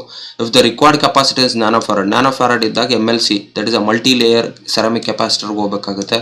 If the capacitor necessary in microfarad ಇದ್ದಾಗ ಎಲೆಕ್ಟ್ರೋಲೈಟ್ ಕೆಪಾಸಿಟರ್ನ ತೊಗೊಬೇಕಾಗುತ್ತೆ. ಸೊ ಈಗ ನಮ್ಗೆ ಒಂದು ಐಡಿಯಾ ಸಿಕ್ತು, ಎಲ್ಲಿ ಪಿಕೋಫಾರಡ್ ರೇಂಜಲ್ಲಿ ಇರುತ್ತೆ ಅಲ್ಲಿ ಸೆರಾಮಿಕ್ ಕೆಪಾಸಿಟರ್ ತೊಗೋಬೇಕಾಗುತ್ತೆ, ಎಲ್ಲಿ ನ್ಯಾನೋಫಾರಡ್ ರೇಂಜಲ್ಲಿ ಇರುತ್ತೆ ಅಲ್ಲಿ ಮಲ್ಟಿ ಲೇಯರ್ ಸೆರಾಮಿಕ್ ಕೆಪಾಸಿಟರ್ನ ತೊಗೊಬೇಕಾಗುತ್ತೆ. ಆ್ಯಂಡ್ ಇಫ್ ಇಟ್ ಇಸ್ ಮೈಕ್ರೋಫಾರಡ್ ಅಂತ ತೊಗೊಂಡಾಗ ಎಲೆಕ್ಟ್ರೋಲೈಟ್ ಕೆಪಾಸಿಟರ್ನ ಸೆಲೆಕ್ಟ್ ಮಾಡೋದು. ಇದು ಒಂದು based upon the capacitor value. And based upon the voltage ranging ಯಾವ ಥರ ಇರುತ್ತೆ ಅಂತ, ನಾವು ಏನು ಅಪ್ಲೈಡ್ ವೋಲ್ಟೇಜ್ ಇರುತ್ತೆ ಅದು 1.5 ಟೈಮ್ಸ್ ಗಿಂತ ಜಾಸ್ತಿ ಇರುವಂಥ ವೋಲ್ಟೇಜ್ ರೇಂಜನ್ನ ನಾವು ಸೆಲೆಕ್ಟ್ ಮಾಡಬೇಕಾಗುತ್ತೆ. ಆ್ಯಂಡ್ ಟಾಲರೆನ್ಸ್, ದಟ್ ಇಸ್ ಹೇಗೆ ಟಾಲರೆನ್ಸ್ ಅಂತಂದಾಗ ಆಕ್ಯುರಸಿನ ನಾವು ಇದು ಮಾಡುತ್ತದು. ಇದು ಮುಂದೆ ನಮ್ಗೆ ಗೊತ್ತಾಗುತ್ತೆ what is mean by tolerance ಅನ್ನೋದು ನಾವು ವ್ಯಾಲ್ಯೂ ಕ್ಯಾಲ್ಕುಲೇಟ್ ಮಾಡಿದಾಗ ನಮ್ಗೆ ಐಡಿಯಾ ಬರುತ್ತೆ. Operating temperature as usual we have different situation different operating range ಇರುತ್ತೆ. ಯಾವ ಕೆಪಾಸಿಟರು ಆ ಆಪರೇಟಿಂಗ್ ರೇಂಜಲ್ಲಿ ಸೂಟ್ ಆಗುತ್ತೆ ಅನ್ನೋದು ನಾವು ಸೆಲೆಕ್ಟ್ ಮಾಡಬೇಕು. ಫ್ರೀಕ್ವೆನ್ಸಿ ಡಿಪೆಂಡೆನ್ಸಿ, ನಾವು ಅಪ್ಲೈಡ್ ಫ್ರೀಕ್ವೆನ್ಸಿ ರೇಂಜ್ ಏನಿದೆ, ನಾವು ಯಾವ ಫ್ರೀಕ್ವೆನ್ಸಿ ಕೊಡ್ತಾ ಇದೀವಿ ಅದಕ್ಕೆ ಕೆಪಾಸಿಟರ್ ಸಪೋರ್ಟ್ ಮಾಡುತ್ತೆ ಅಂತ ತಿಳ್ಕೊಂಡು ಅದನ್ನು ನಾವು ಸೆಲೆಕ್ಟ್ ಮಾಡಬೇಕಾಗುತ್ತೆ. ಆಪರೇಟಿಂಗ್ ಲಾಸಸ್, ಏನಿ ಲಾಸಸ್ ಇದೆ, ರಿಪಲ್ ಕರೆಂಟು, ಪಲ್ಸ್ ವೋಲ್ಟೇಜ್ ಆಗಿರ್ಬೋದು, polarity, reverse voltage, expected life span. ಯಾವುದೇ ಒಂದು ಡಿವೈಸ್ ಅಂತ ತಗೊಂಡಾಗ ಅದನ್ನು ಮ್ಯಾನುಫ್ಯಾಕ್ಚರರು ಅದು ಮ್ಯಾನುಫ್ಯಾಕ್ಚರ್ ಮಾಡಿ ಡೇಟಾ ಶೀಟಲ್ಲಿ ಮೆನ್ಷನ್ ಮಾಡಿರ್ತಾರೆ ಏನಂತ, ಇದು ಎಕ್ಸ್ಪೆಕ್ಟೆಡ್ ಲೈಫ್ ಟೈಮ್ ಇಷ್ಟಿರುತ್ತೆ ಅಂತ ಒಂದು ಕೊಟ್ಟಿರ್ತಾರೆ. ಅಂದರೆ working hours, number of hours working hours 10,000 hours ಅಂತನೋ, ಅಥವಾ ಒಂದು ಪ್ರೀ ಡಿಫೈನ್ಡ್ ಟೈಮ್ ಸ್ಲಾಟ್ ಕೊಟ್ಟಿರ್ತಾರೆ. ಅದನ್ನು ನಾವು ಕನ್ಸಿಡರೇಷನ್ ಮಾಡಬೇಕು while selecting the capacitor. Applications ನಾವೆಲ್ಲ ಯೂಸ್ ಮಾಡ್ತೀವಿ ಅಂತಂದಾಗ ಇಟ್ಸ್ ಪ್ಲೆಂಟಿ ಆಫ್ ಅಪ್ಲಿಕೇಶನ್. ನಾವು ರೆಸಿಸ್ಟರ್, ಕೆಪಾಸಿಟರ್ ಮತ್ತು ಇಂಡಕ್ಟರ್ನ ನಾವೆಲ್ಲ ಸರ್ಕ್ಯೂಟ್ಗಳಲ್ಲೂ ನಾವು ನೋಡ್ಬೋದು. ಸ್ಟೋರಿಂಗ್ ಎನರ್ಜಿ ಸ್ಟೋರ್ ಮಾಡೋದಕ್ಕೆ ನಾವು ಯೂಸ್ ಮಾಡ್ಬೋದು. Conversion of AC to DC, AC ಇಂದ DC ಕನ್ವರ್ಟ್ ಮಾಡಬೇಕಾಗುತ್ತೆ. ಟ್ಯೂನಿಂಗ್ ಇನ್ ರೇಡಿಯೋ ಸಿಸ್ಟಮ್ ಆಗಿರ್ಬೋದು, ಟೈಮಿಂಗ್ ಸರ್ಕ್ಯೂಟ್ ಆಗಿರ್ಬೋದು, ಫಿಲ್ಟರ್ಗಳಲ್ಲಿ ಲೋ ಪಾಸ್ ಹೈ ಪಾಸ್ ಫಿಲ್ಟರ್ಲಿ ಕೆಪಾಸಿಟರ್ ಯೂಸ್ ಮಾಡ್ತೀವಿ. ಸಿಗ್ನಲ್ ಕಪಲಿಂಗ್ ಆ್ಯಂಡ್ ಡಿಕಂಪಲಿಂಗ್ ಆಗಿರ್ಬೋದು, for electric power factor correction, smoothing of electric signal, ಈ ಎಲ್ಲ ಅಪ್ಲಿಕೇಶನ್ಸ್ಗಳಲ್ಲೂ ನಾವು ಇದನ್ನು ಕೆಪಾಸಿಟರ್ ಯೂಸ್ ಮಾಡ್ತೀವಿ. ಈ ಅಪ್ಲಿಕೇಶನ್ಸ್ ಬಿಲ್ಡ್ ಮಾಡಿದಾಗ ನಿಮ್ಗೆ ಗೊತ್ತಾಗುತ್ತೆ. ಬಟ್ ಈ ಮೂಮೆಂಟಲ್ಲಿ ನಿಮಗೆ ಕೆಪಾಸಿಟರ್ ಅಂದ್ರೆ ಅದು ಹೆಂಗೆ ಕಂಡುಹಿಡಿಯೋದು, ಅದಕ್ಕೆ ಸಿಂಬಲ್ ಹೇಗೆ ಬರೀತಾರೆ ಮತ್ತು ಅದರ ವ್ಯಾಲ್ಯೂ ಹೆಂಗೆ ಕಂಡುಹಿಡಬೇಕು ಅನ್ನೋದು ಗೊತ್ತಾದರೆ ಸಾಕಾಗುತ್ತೆ. And coming to inductor is also an passive component. It's also 2 terminal, 2 terminal ಆಗಿರುತ್ತೆ. ಇಟ್ಸ್ ಎಲೆಕ್ಟ್ರೋಮೆಕ್ಯಾನಿಕಲ್ ಎಲಿಮೆಂಟ್ ಅಂತ ಕರಿತೀವಿ ನಾವು. It's means there is a coil, ಇಲ್ಲಿ ಕಾಯಿಲ್ ಇರುತ್ತೆ which opposed any changes in the current flow through. ನಾವು ಅಲ್ಲಿ current flow ಆದಾಗ ಅದ್ರದ್ದು ಅಪೋಸ್ ಆಫ್ ಚೇಂಜಸ್, ಆ ಕರೆಂಟಲ್ಲಿ ಚೇಂಜ್ ಆಗೋದನ್ನ ಫ್ಲೋ ಮಾಡುತ್ತೆ. ಅಂದರೆ V can say it hello study current. ನಮಗೆ ಸ್ಟಡಿ ಕರೆಂಟ್ ಅಂದರೆ ಕಾನ್ಸ್ಟೆಂಟ್ ಕರೆಂಟ್ ನಮ್ಗೆ ಬೇಕು ಅಂತಂದಾಗ ನಾವೆಲ್ಲಿ ಏನು ಯೂಸ್ ಮಾಡ್ತೀವಿ, ಇಂಡಕ್ಟರ್ನ ಯೂಸ್ ಮಾಡ್ತೀವಿ. ಅದನ್ನು ನಾವು ತಿಳ್ಕೊಬೇಕಾದ್ರೆ it oppose any changes in the current. ನಾವಲ್ಲಿ ಕರೆಂಟ್ ಚೇಂಜ್ ಆಗೋದನ್ನ ಇದು ಅಪೋಸ್ ಮಾಡ್ತಾ ಇದೆ ಅಂತ ಅರ್ಥ ಏನಾಗುತ್ತೆ, it regulates the current studies ಕರೆಂಟನ್ನು ಪ್ರೊವೈಡ್ ಮಾಡುತ್ತೆ. It consisting of number of turns of the fine wire ಅಂದರೆ ಕಾಯಿಲ್ ಇರುತ್ತೆ. ಅದು would in the spiral of an cylindrical form to obtain the concentric field parallel to the axis of this coil. This also about Faraday's ಲಾ. ನಮ್ಗೆ ಗೊತ್ತಿದೆ ಇದು ಹೇಗೆ operate ಆಗುತ್ತೆ ಅಂತ ನಾವು ಮುಂದೆ ನೋಡೋಣ. ಬಟ್ ಇಂಡಕ್ಟರ್ ಹೇಗಾಗಿರುತ್ತೆ, it's 2 terminal device. It's having a coils ಇರುತ್ತೆ. ಆ ಕಾಯಿಲ್ಸ್ ವೈರ್ ಒಂದು ಕಾಯಿಲ್ ಆಗಿರುತ್ತೆ, ವೈರು ಸರೌಂಡೆಡ್ ಆಗಿರುತ್ತೆ ಆನ್ ಒನ್ ಇನ್ಸೈಡ್ ಕೋರ್ ಇರುತ್ತೆ, ಅದ್ರ ಮೇಲ್ಗಡೆ ಅದು ಸರೌಂಡ್ ಮಾಡಿರುತ್ತೆ. ಆ ಕಾಯಿಲಲ್ಲಿ ಕರೆಂಟ್ ಫ್ಲೋ ಆದಾಗ it provide study flow of ಕರೆಂಟನ್ನು ಪ್ರೊವೈಡ್ ಮಾಡುತ್ತೆ. ಇಲ್ಲಿ ಮ್ಯಾಗ್ನೆಟಿಕ್ ಫೀಲ್ಡ್ ಬರುತ್ತೆ. We know that there is a current, ಒಂದು ಕಾಯಿಲ್ ಇರುತ್ತೆ. ಕಾಯಿಲ್ ಒಳಗಡೆ ನಾವು ಕರೆಂಟ್ ಫ್ಲೋ ಮಾಡಿದಾಗ ಒಳಗಡೆ ಕಂಡಕ್ಟರ್ ಇದ್ದಾಗ ಏನಾಗುತ್ತೆ, ಇಲ್ಲಿ ಮ್ಯಾಗ್ನೆಟ್ ಆಕ್ಟ್ ಆಗುತ್ತೆ ಅನ್ನೋದು ನಮಗೆ ಫ್ಯಾರಡೇಸ್ ಲಾ ಗೊತ್ತಾಗಿರುತ್ತೆ. ಅಂದರೆ ಯಾಕೆ ಇಲ್ಲಿ ಮ್ಯಾಗ್ನೆಟ್ ಆಯಿತು, this coil generate the magnetic field. ಅದೇ ಕೆಪಾಸಿಟರ್ ತಗೊಂಡಾಗ ಅಲ್ಲಿ ಎಲೆಕ್ಟ್ರಿಕ್ ಫೀಲ್ಡ್ ಬರುತ್ತೆ, ಅದೇ ಇಂಡಕ್ಟರ್ ತಗೊಂಡಾಗ ಇಲ್ಲಿ ಮ್ಯಾಗ್ನೆಟಿಕ್ ಫೀಲ್ಡ್ ಬರುತ್ತೆ. ಇದು ನಮ್ಗೆ ಗೊತ್ತಾಗಿರ್ಬೇಕು. ಮ್ಯಾಗ್ನೆಟಿಕ್ ಫೀಲ್ಡ್ ಅಂದರೆ ಫ್ಲಕ್ಸ್. ಫ್ಲಕ್ಸ್ ಲಿಂಕೇಜ್ ಅಂತ ಕರಿತೀವಿ. Flux lines, imaginary lines of the magnetic field we call that is flux ಅಂತಾನು ಕರಿತೀವಿ. ಅದನ್ನು ನಾವು ಇಂಡಕ್ಟರ್ಲಿ ನಾವು ನೋಡ್ಬೋದು. ವೈ ವಿ ನೀಡ್ ಇಂಡಕ್ಟರ್, ನಾವು ಎಲ್ಲಿ ಇಂಡಕ್ಟರ್ ಯೂಸ್ ಮಾಡ್ತೀವಿ ಅಂದರೆ to store the energy in the form of magnetic field. ಎನರ್ಜಿನ ನಾವು ಮ್ಯಾಗ್ನೆಟಿಕ್ ಫೀಲ್ಡಲ್ಲಿ ಸ್ಟೋರ್ ಮಾಡಬೇಕು ಅಂತಂದಾಗ ನಾವು ಇಂಡಕ್ಟರ್ನ ಯೂಸ್ ಮಾಡ್ತೀವಿ. And to provide the study flow of current stores ಆಗಿ ಸ್ಟಡಿ ಫ್ಲೋ ಆಫ್ ಕರೆಂಟನ್ನು ನಾವು ಪ್ರೊವೈಡ್ ಮಾಡಬೇಕು ಅಂತಂದಾಗ ನಾವು ಇಂಡಕ್ಟರ್ನ ಯೂಸ್ ಮಾಡ್ತೀವಿ. ನಾವು ಸಿಂಬಲ್ ನೋಡಿದಾಗ ಅದು ಕನ್ಸ್ಟ್ರಕ್ಷನ್ ಹೇಗಾಗಿರುತ್ತೆ ಅದ್ರ ಮೇಲ್ಗಡೆ ಮಾಡಿದ್ದಾರೆ ಅನ್ಸುತ್ತೆ. ಯಾಕಂದರೆ ನಾವು ಕೆಪಾಸಿಟರ್ ಅಂತ ತೊಗೊಂಡಾಗ 2 ಪ್ಯಾರಲ್ ಪ್ಲೇಟ್ ಬಂದ್ಬಿಡ್ತು. ಇದು ನಮ್ಮ ಕಾಯಿಲ್ ಅಂತ ಗೊತ್ತಿದೆ. ಕಾಯಿಲ್ ಯಾವ ಥರ ಇರ್ತೀವಿ, ಇದನ್ನು ಕಾಯಿಲ್ ಥರನೇ ಬರೆದಿದ್ದಾರೆ. ಇದು ಸಿಂಬಲ್ ಆಗಿರುತ್ತೆ. ಏರ್ ಕೋರ್ ಇಂಡಕ್ಟರ್, ಇಲ್ಲಿ ಮಧ್ಯದಲ್ಲಿ ಏನೇ ಮೆನ್ಷನ್ ಮಾಡಿಲ್ಲ ಅಂತಂದರೆ ಒಳಗಡೆ ಕಾಯಿಲ್ ಒಳಗಡೆ ಏರ್ ಇದೆ, air acts as a core ಆಗಿರುತ್ತೆ. ಇಲ್ಲಿ 2 ಲೈನ್ ಬರ್ತಿದ್ದಾರೆ ಅಂದ್ರೆ ಅರ್ಥ ಏನಾಗುತ್ತೆ, ಐರನ್ ಕೋರ್ ಇಂಡಕ್ಟರ್ ಅಂದರೆ ಐರನ್ ಮೆಟೀರಿಯಲ್ ಇರುತ್ತೆ ಒಳಗಡೆ, ಅದ್ರ ಮೇಲ್ಗಡೆ ಕಾಯಿಲ್ ಫಿಕ್ಸ್ ಮಾಡಿರ್ತಾರೆ. ಅದನ್ನು ನಾವು ಐರನ್ ಕೋರ್ ಮೆಟೀರಿಯಲ್ ಆಗುತ್ತೆ. ಫೆರೈಟ್ ಕೋರ್ ಒಳಗಡೆ ಫೆರೈಟ್ ಮೆಟೀರಿಯಲ್ ಯೂಸ್ ಮಾಡಿದಾಗ ದರ್ ಇಸ್ ಅ ಲೈನಲ್ಲಿ ಏನಾಗ್ತಾರೆ, ಡಾಟೆಡ್ ಲೈನ್ ಆಗಿರುತ್ತೆ, there is a gap. And variable core resistor, core variable ಆಗ್ತಾ ಇದೆ ಅಂತಂದಾಗ there is a variable line ಇರುತ್ತೆ. This are all the symbol indication. ನಾವು ಸಿಂಬಲ್ ನೋಡಿದಾಗಲೇ ನಾವು ಅಲ್ಲಿ ಯಾವ ಕೋರ್ ಯೂಸ್ ಮಾಡಿದ್ದಾರೆ ಅಂತ ಹೇಳ್ಬೋದು. Air core, iron core, ferrite core ಅಥವಾ ವೇರಿಯಬಲ್ ಕೋರ್ ಇದೆ ಅಂತ ನಮಗೆ ಸಿಂಬಲ್ ನೋಡಿದ್ರೆ ಗೊತ್ತಾಗುತ್ತೆ. Then coming to units, inductor represented in terms of L symbol represent ಮಾಡ್ತಾರೆ. And its main unit is henry ಅಂತ ಕರೀತಾರೆ. After the Joseph Henry. Again ಹೇಗೆ ನಮಗೆ ಓಮ್ಸ್ ಲಾಗೆ ಜಾರ್ಜ್ ಸಿಮನ್ ಓಮ್ ಬಂತು, ಕೆಪಾಸಿಟರ್ಗೆ ಫ್ಯಾರಡೆ ಅಂತ ಬಂತಲ್ಲ, ಹಾಗೆ ಅದೇ ಥರ ಜೋಸೆಫ್ ಹೆನ್ರಿ ಅವ್ರದ್ದು ನೆನಪಿಗೋಸ್ಕರ ಇಂಡಕ್ಟರ್ಗೆ ಹೆನ್ರಿ ಅಂತಲೇ ಯೂನಿಟ್ನ ರೆಪ್ರೆಸೆಂಟ್ ಮಾಡ್ತಾರೆ ಅವರು. Henry is the largest unit as like capacitor ಹೇಗೆ ಲಾರ್ಜೆಸ್ಟ್ ಯೂನಿಟ್ ಆಯಿತು ಅದೇ ಥರ ಹೆನ್ರಿ ಅನ್ನೋದು ಲಾರ್ಜೆಸ್ಟ್ ಯೂನಿಟ್ ಆಗುತ್ತೆ. Practically we used in terms of milli henry, micro henry, nano henry use ಮಾಡ್ತೀವಿ. For the smaller inductor sub units of henry are use to denote this value. ಇದನ್ನು sub units ಅಂತ ಕರಿತೀವಿ. ಇದನ್ನ milli, micro and nano. Milli ಅಂತಂದ್ರೆ 10⁻⁻³ 10⁻⁻³ ಹೆಂಗ್ ಬಂತು ಅಂದ್ರೆ it's 1/1000 ಮಾಡಿದ್ರೆ ನಮ್ಗೆ 10⁻⁻³ ಬರುತ್ತೆ. ಮೈಕ್ರೋ ಅಂತಂದ್ರೆ 1/10⁻6 ಮಾಡಬೇಕು, ಅದು 10⁻⁻6 ಆಗುತ್ತೆ. ನ್ಯಾನೋ 10⁻⁹ ಇಂದ ಇದಾಗುತ್ತೆ. ಈ ತರ ನಾವು ಇದನ್ನ ನಾವು ಸ್ಮಾಲೆಸ್ಟ್ ಯೂನಿಟ್ ಅಂತ ಕರಿತೀವಿ. ಇದನ್ನ ನಾವು ಲ್ಯಾಬ್ ಅಲ್ಲಿ ಯೂಸ್ ಮಾಡ್ತೀವಿ. ಇದು ಅಬೌಟ್ ಇಂಡಕ್ಟರ್ ಆಗುತ್ತೆ. ಅಂಡ್ ಅಗೇನ್ ಕ್ಲಾಸಿಫಿಕೇಶನ್ ಅಥವಾ ಟೈಪ್ಸ್ ಆಫ್ ಇಂಡಕ್ಟರ್ ಅಂತ ತಗೊಂಡಾಗ, ಇಂಡಕ್ಟರ್ ಅಲ್ಲಿ based upon the core material, ಒಳಗಡೆ ಯೂಸ್ ಮಾಡೋ ಕೋರ್ ಮೆಟೀರಿಯಲ್ ಆಧಾರದ ಮೇಲೆ they divided into iron core inductor, air core inductor, powered iron core inductor ಆಗಿರ್ಬೋದು, ಫೆರೈಟ್ ಕೋರ್ ಇಂಡಕ್ಟರ್ ಆಗಿರ್ಬೋದು, ವೇರಿಯಬಲ್ ಇಂಡಕ್ಟರ್ ಆಗಿರ್ಬೋದು. ಒಳಗಡೆ ನಾವು ಕಾಯಿಲ್ ಒಳಗಡೆ ಯೂಸ್ ಮಾಡಿರ್ತಲ್ಲ ಮೆಟೀರಿಯಲ್, ಆ ಮೆಟೀರಿಯಲ್ ಆಧಾರದ ಮೇಲೆ they have classified into iron code, air code, R powdered iron code ಆಗಿರ್ಬೋದು, ಫೆರೈಟ್ ಕೋಡ್ ಆಗಿರ್ಬೋದು, ವೇರಿಯಬಲ್ ಕೋಡ್ ಆಗಿರುತ್ತೆ. ಬೇಸ್ಡ್ ಅಪಾನ್ ಆಪರೇಟಿಂಗ್ ಫ್ರೀಕ್ವೆನ್ಸಿ, ಯಾವ ಫ್ರೀಕ್ವೆನ್ಸಿ ರೇಂಜಲ್ಲಿ ಆಪರೇಟ್ ಆಗುತ್ತೆ ಆ ಇದ್ರ ಮೇಲ್ಗಡೆ they have audio frequency inductor, radio frequency inductor ಅಂತ ಕರಿತೀವಿ. ಈ ಒಂದು ಚಾರ್ಟ್ ನೋಡಿದಾಗ ನಿಮ್ಗೆ ಗೊತ್ತಾಗುತ್ತೆ variable types of inductor, types of core, ಯಾವ್ಯಾವ ಕೋರು ಎಷ್ಟಿದೆ ನಾವು ಹೇಳಿದ್ದು ಆ ಕೋರು ಮತ್ತೆ ಅದರದ್ದು ವ್ಯಾಲ್ಯೂ ಇಲ್ಲಿ ಗೊತ್ತಾಗುತ್ತೆ ನನಗೆ. ಈ ರೇಂಜ್ ವ್ಯಾಲ್ಯೂ ನನಗೆ ಯಾವ ಕೋರು ಎಷ್ಟು ವ್ಯಾಲ್ಯೂನ ಕೊಡುತ್ತೆ, ಇಂಡಕ್ಟರ್ ವ್ಯಾಲ್ಯೂ ಕೊಡುತ್ತೆ, ಮತ್ತೆ ಅದು ಯಾವ ಫ್ರೀಕ್ವೆನ್ಸಿಲಿ ಆಪರೇಟ್ ಆಗುತ್ತೆ ಅನ್ನೋದು ಕೊಡುತ್ತೆ ನಮ್ಗೆ. ನಾವು ಇಲ್ಲಿ ಸ್ವಲ್ಪ ಕೇರ್ಫುಲ್ ಆಗಿ ಗಮನಿಸಬೇಕು, ಸ್ವಲ್ಪ ಡಿಫಿಕಲ್ಟ್ ಇದೆ. ಐರನ್ ಕೋರ್ ಇಂಡಕ್ಟರ್ ತಗೊಂಡಾಗ we can get 1 Henry to around 50 Henry ವರೆಗೆ ಸಿಗುತ್ತೆ ನಮಗೆ. This is about few Henry iron core ಅಲ್ಲಿ. And it operated at 1 kW, 1 kZ ಅಂದ್ರೆ ಐರನ್ ಕೋರು 1 kW ರೇಂಜ್ ಅಲ್ಲಿ ಆಪರೇಟ್ ಆಗುತ್ತೆ. That is a maximum range we can say. It's 100 to 50 Henry ಅಲ್ಲಿ value ಸಿಗುತ್ತೆ. ಅದೇ ನಮಗೆ ETD ಫೆರೈಟ್ ಕೋರ್ ಅಂತ ತಗೊಂಡಾಗ the range from the 1 Henry to around 50 milli Henry. ಇಲ್ಲಿದೆ ನೋಡ್ರಿ, ದಿಸ್ 50 milli Henry ಅಂತ ನಾವು ತಗೊಬಹುದು. ಅಂದ್ರೆ ಲೆಸ್ಸರ್ ದ ವ್ಯಾಲ್ಯೂ 1 Henry ಗಿಂತ ಕಡಿಮೆ ಇದ್ದಾಗ we have to go with the ferrite core. But application ಏನಾಗುತ್ತೆ 1 MHz, it's operated on 1 MHz ಅಲ್ಲಿ ಆಪರೇಟ್ ಆಗುತ್ತೆ. But we need a more frequency ಬೇಕು, ಲೆಸರ್ ದ ವ್ಯಾಲ್ಯೂ ಬೇಕು ಅಂತಂದಾಗ ಫೆರೈಟ್ ಕೋರ್ ತಗೋತೀವಿ ನಾವು. Ferrite core provides 1 MHz, but value less than it's around 0.5 Henry to 0.5 milli Henry ಇಂದ around 10 micro Henry ವರೆಗೂ ಸಿಗುತ್ತೆ. And we need a larger frequency, high ಫ್ರೀಕ್ವೆನ್ಸಿಲಿ ಬರಬೇಕು ಅಂತಂದ್ರೆ ಟೋಟಲ್ ಫೆರೈಟ್ ಅಂತ ಯೂಸ್ ಮಾಡ್ತೀವಿ ನಾವು. ಅದು ಮಿಲಿ ರೇಂಜಲ್ಲಿ ಇರುತ್ತೆ.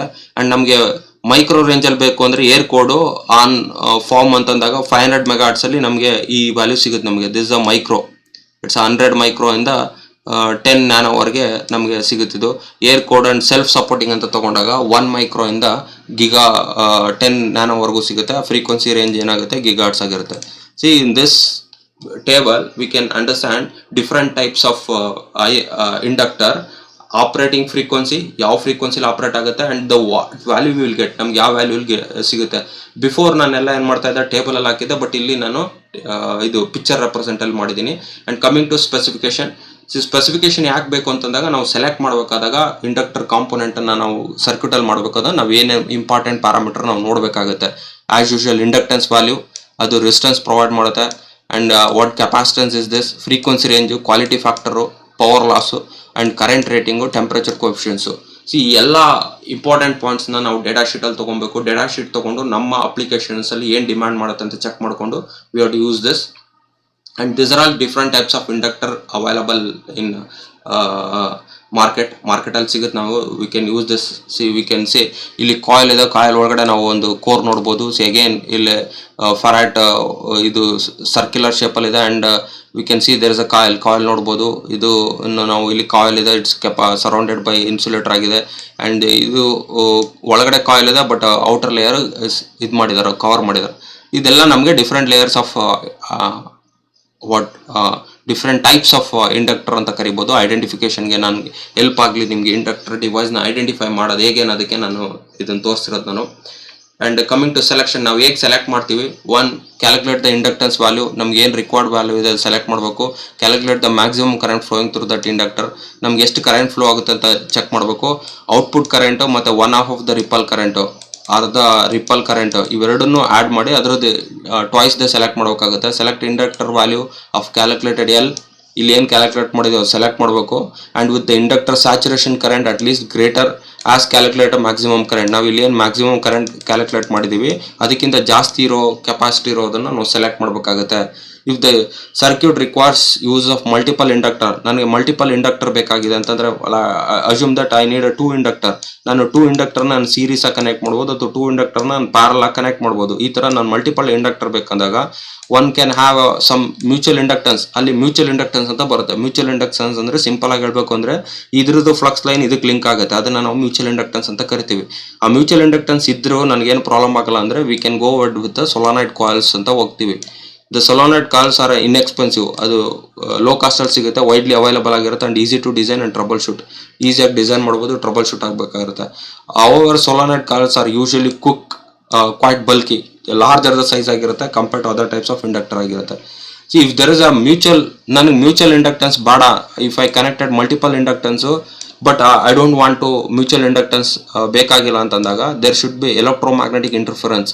No electromagnetic interference. ಅಲ್ಲಿ ಎಲೆಕ್ಟ್ರೋಮ್ಯಾಗ್ನೆಟಿಕ್ ಇಂಟರ್ಫರೆನ್ಸ್ ಆಗಬಾರ್ದು ಅಂತಂದಾಗ we should go with toroids. Toroids should have first prefer ಮಾಡೋದೇ ಟೊರಾಯ್ಡ್ಸ್ ಆಗಿರುತ್ತೆ. Are smaller in size and pack value of inductance. Inductance value ಇರುತ್ತೆ, ಸ್ಮಾಲ್ ಸೈಜ್ ಇರುತ್ತೆ, ಅದನ್ನ ಕಂಪ್ಲೀಟ್ಲಿ ಪ್ಯಾಕ್ ಮಾಡಿರುತ್ತೆ, surrounded ಮಾಡಿರುತ್ತೆ. Almost no electromagnetic interface. ಅಲ್ಲಿ ಯಾವುದೇ ತರದ ಎಲೆಕ್ಟ್ರೋಮ್ಯಾಗ್ನೆಟಿಕ್ ಇಂಟರ್ಫೇಸ್ ಆಗಲ್ಲ. ಅಂಡ್ ಇನ್ಸ್ಟೆಡ್ ಆಫ್ ಟೊರಾಯ್ಡ್ಸ್ ಇಲ್ಲ ಅಂತಂದ್ರೆ we can use the part cores. Part court offer similar advantage of the toroids ಆಗುತ್ತೆ.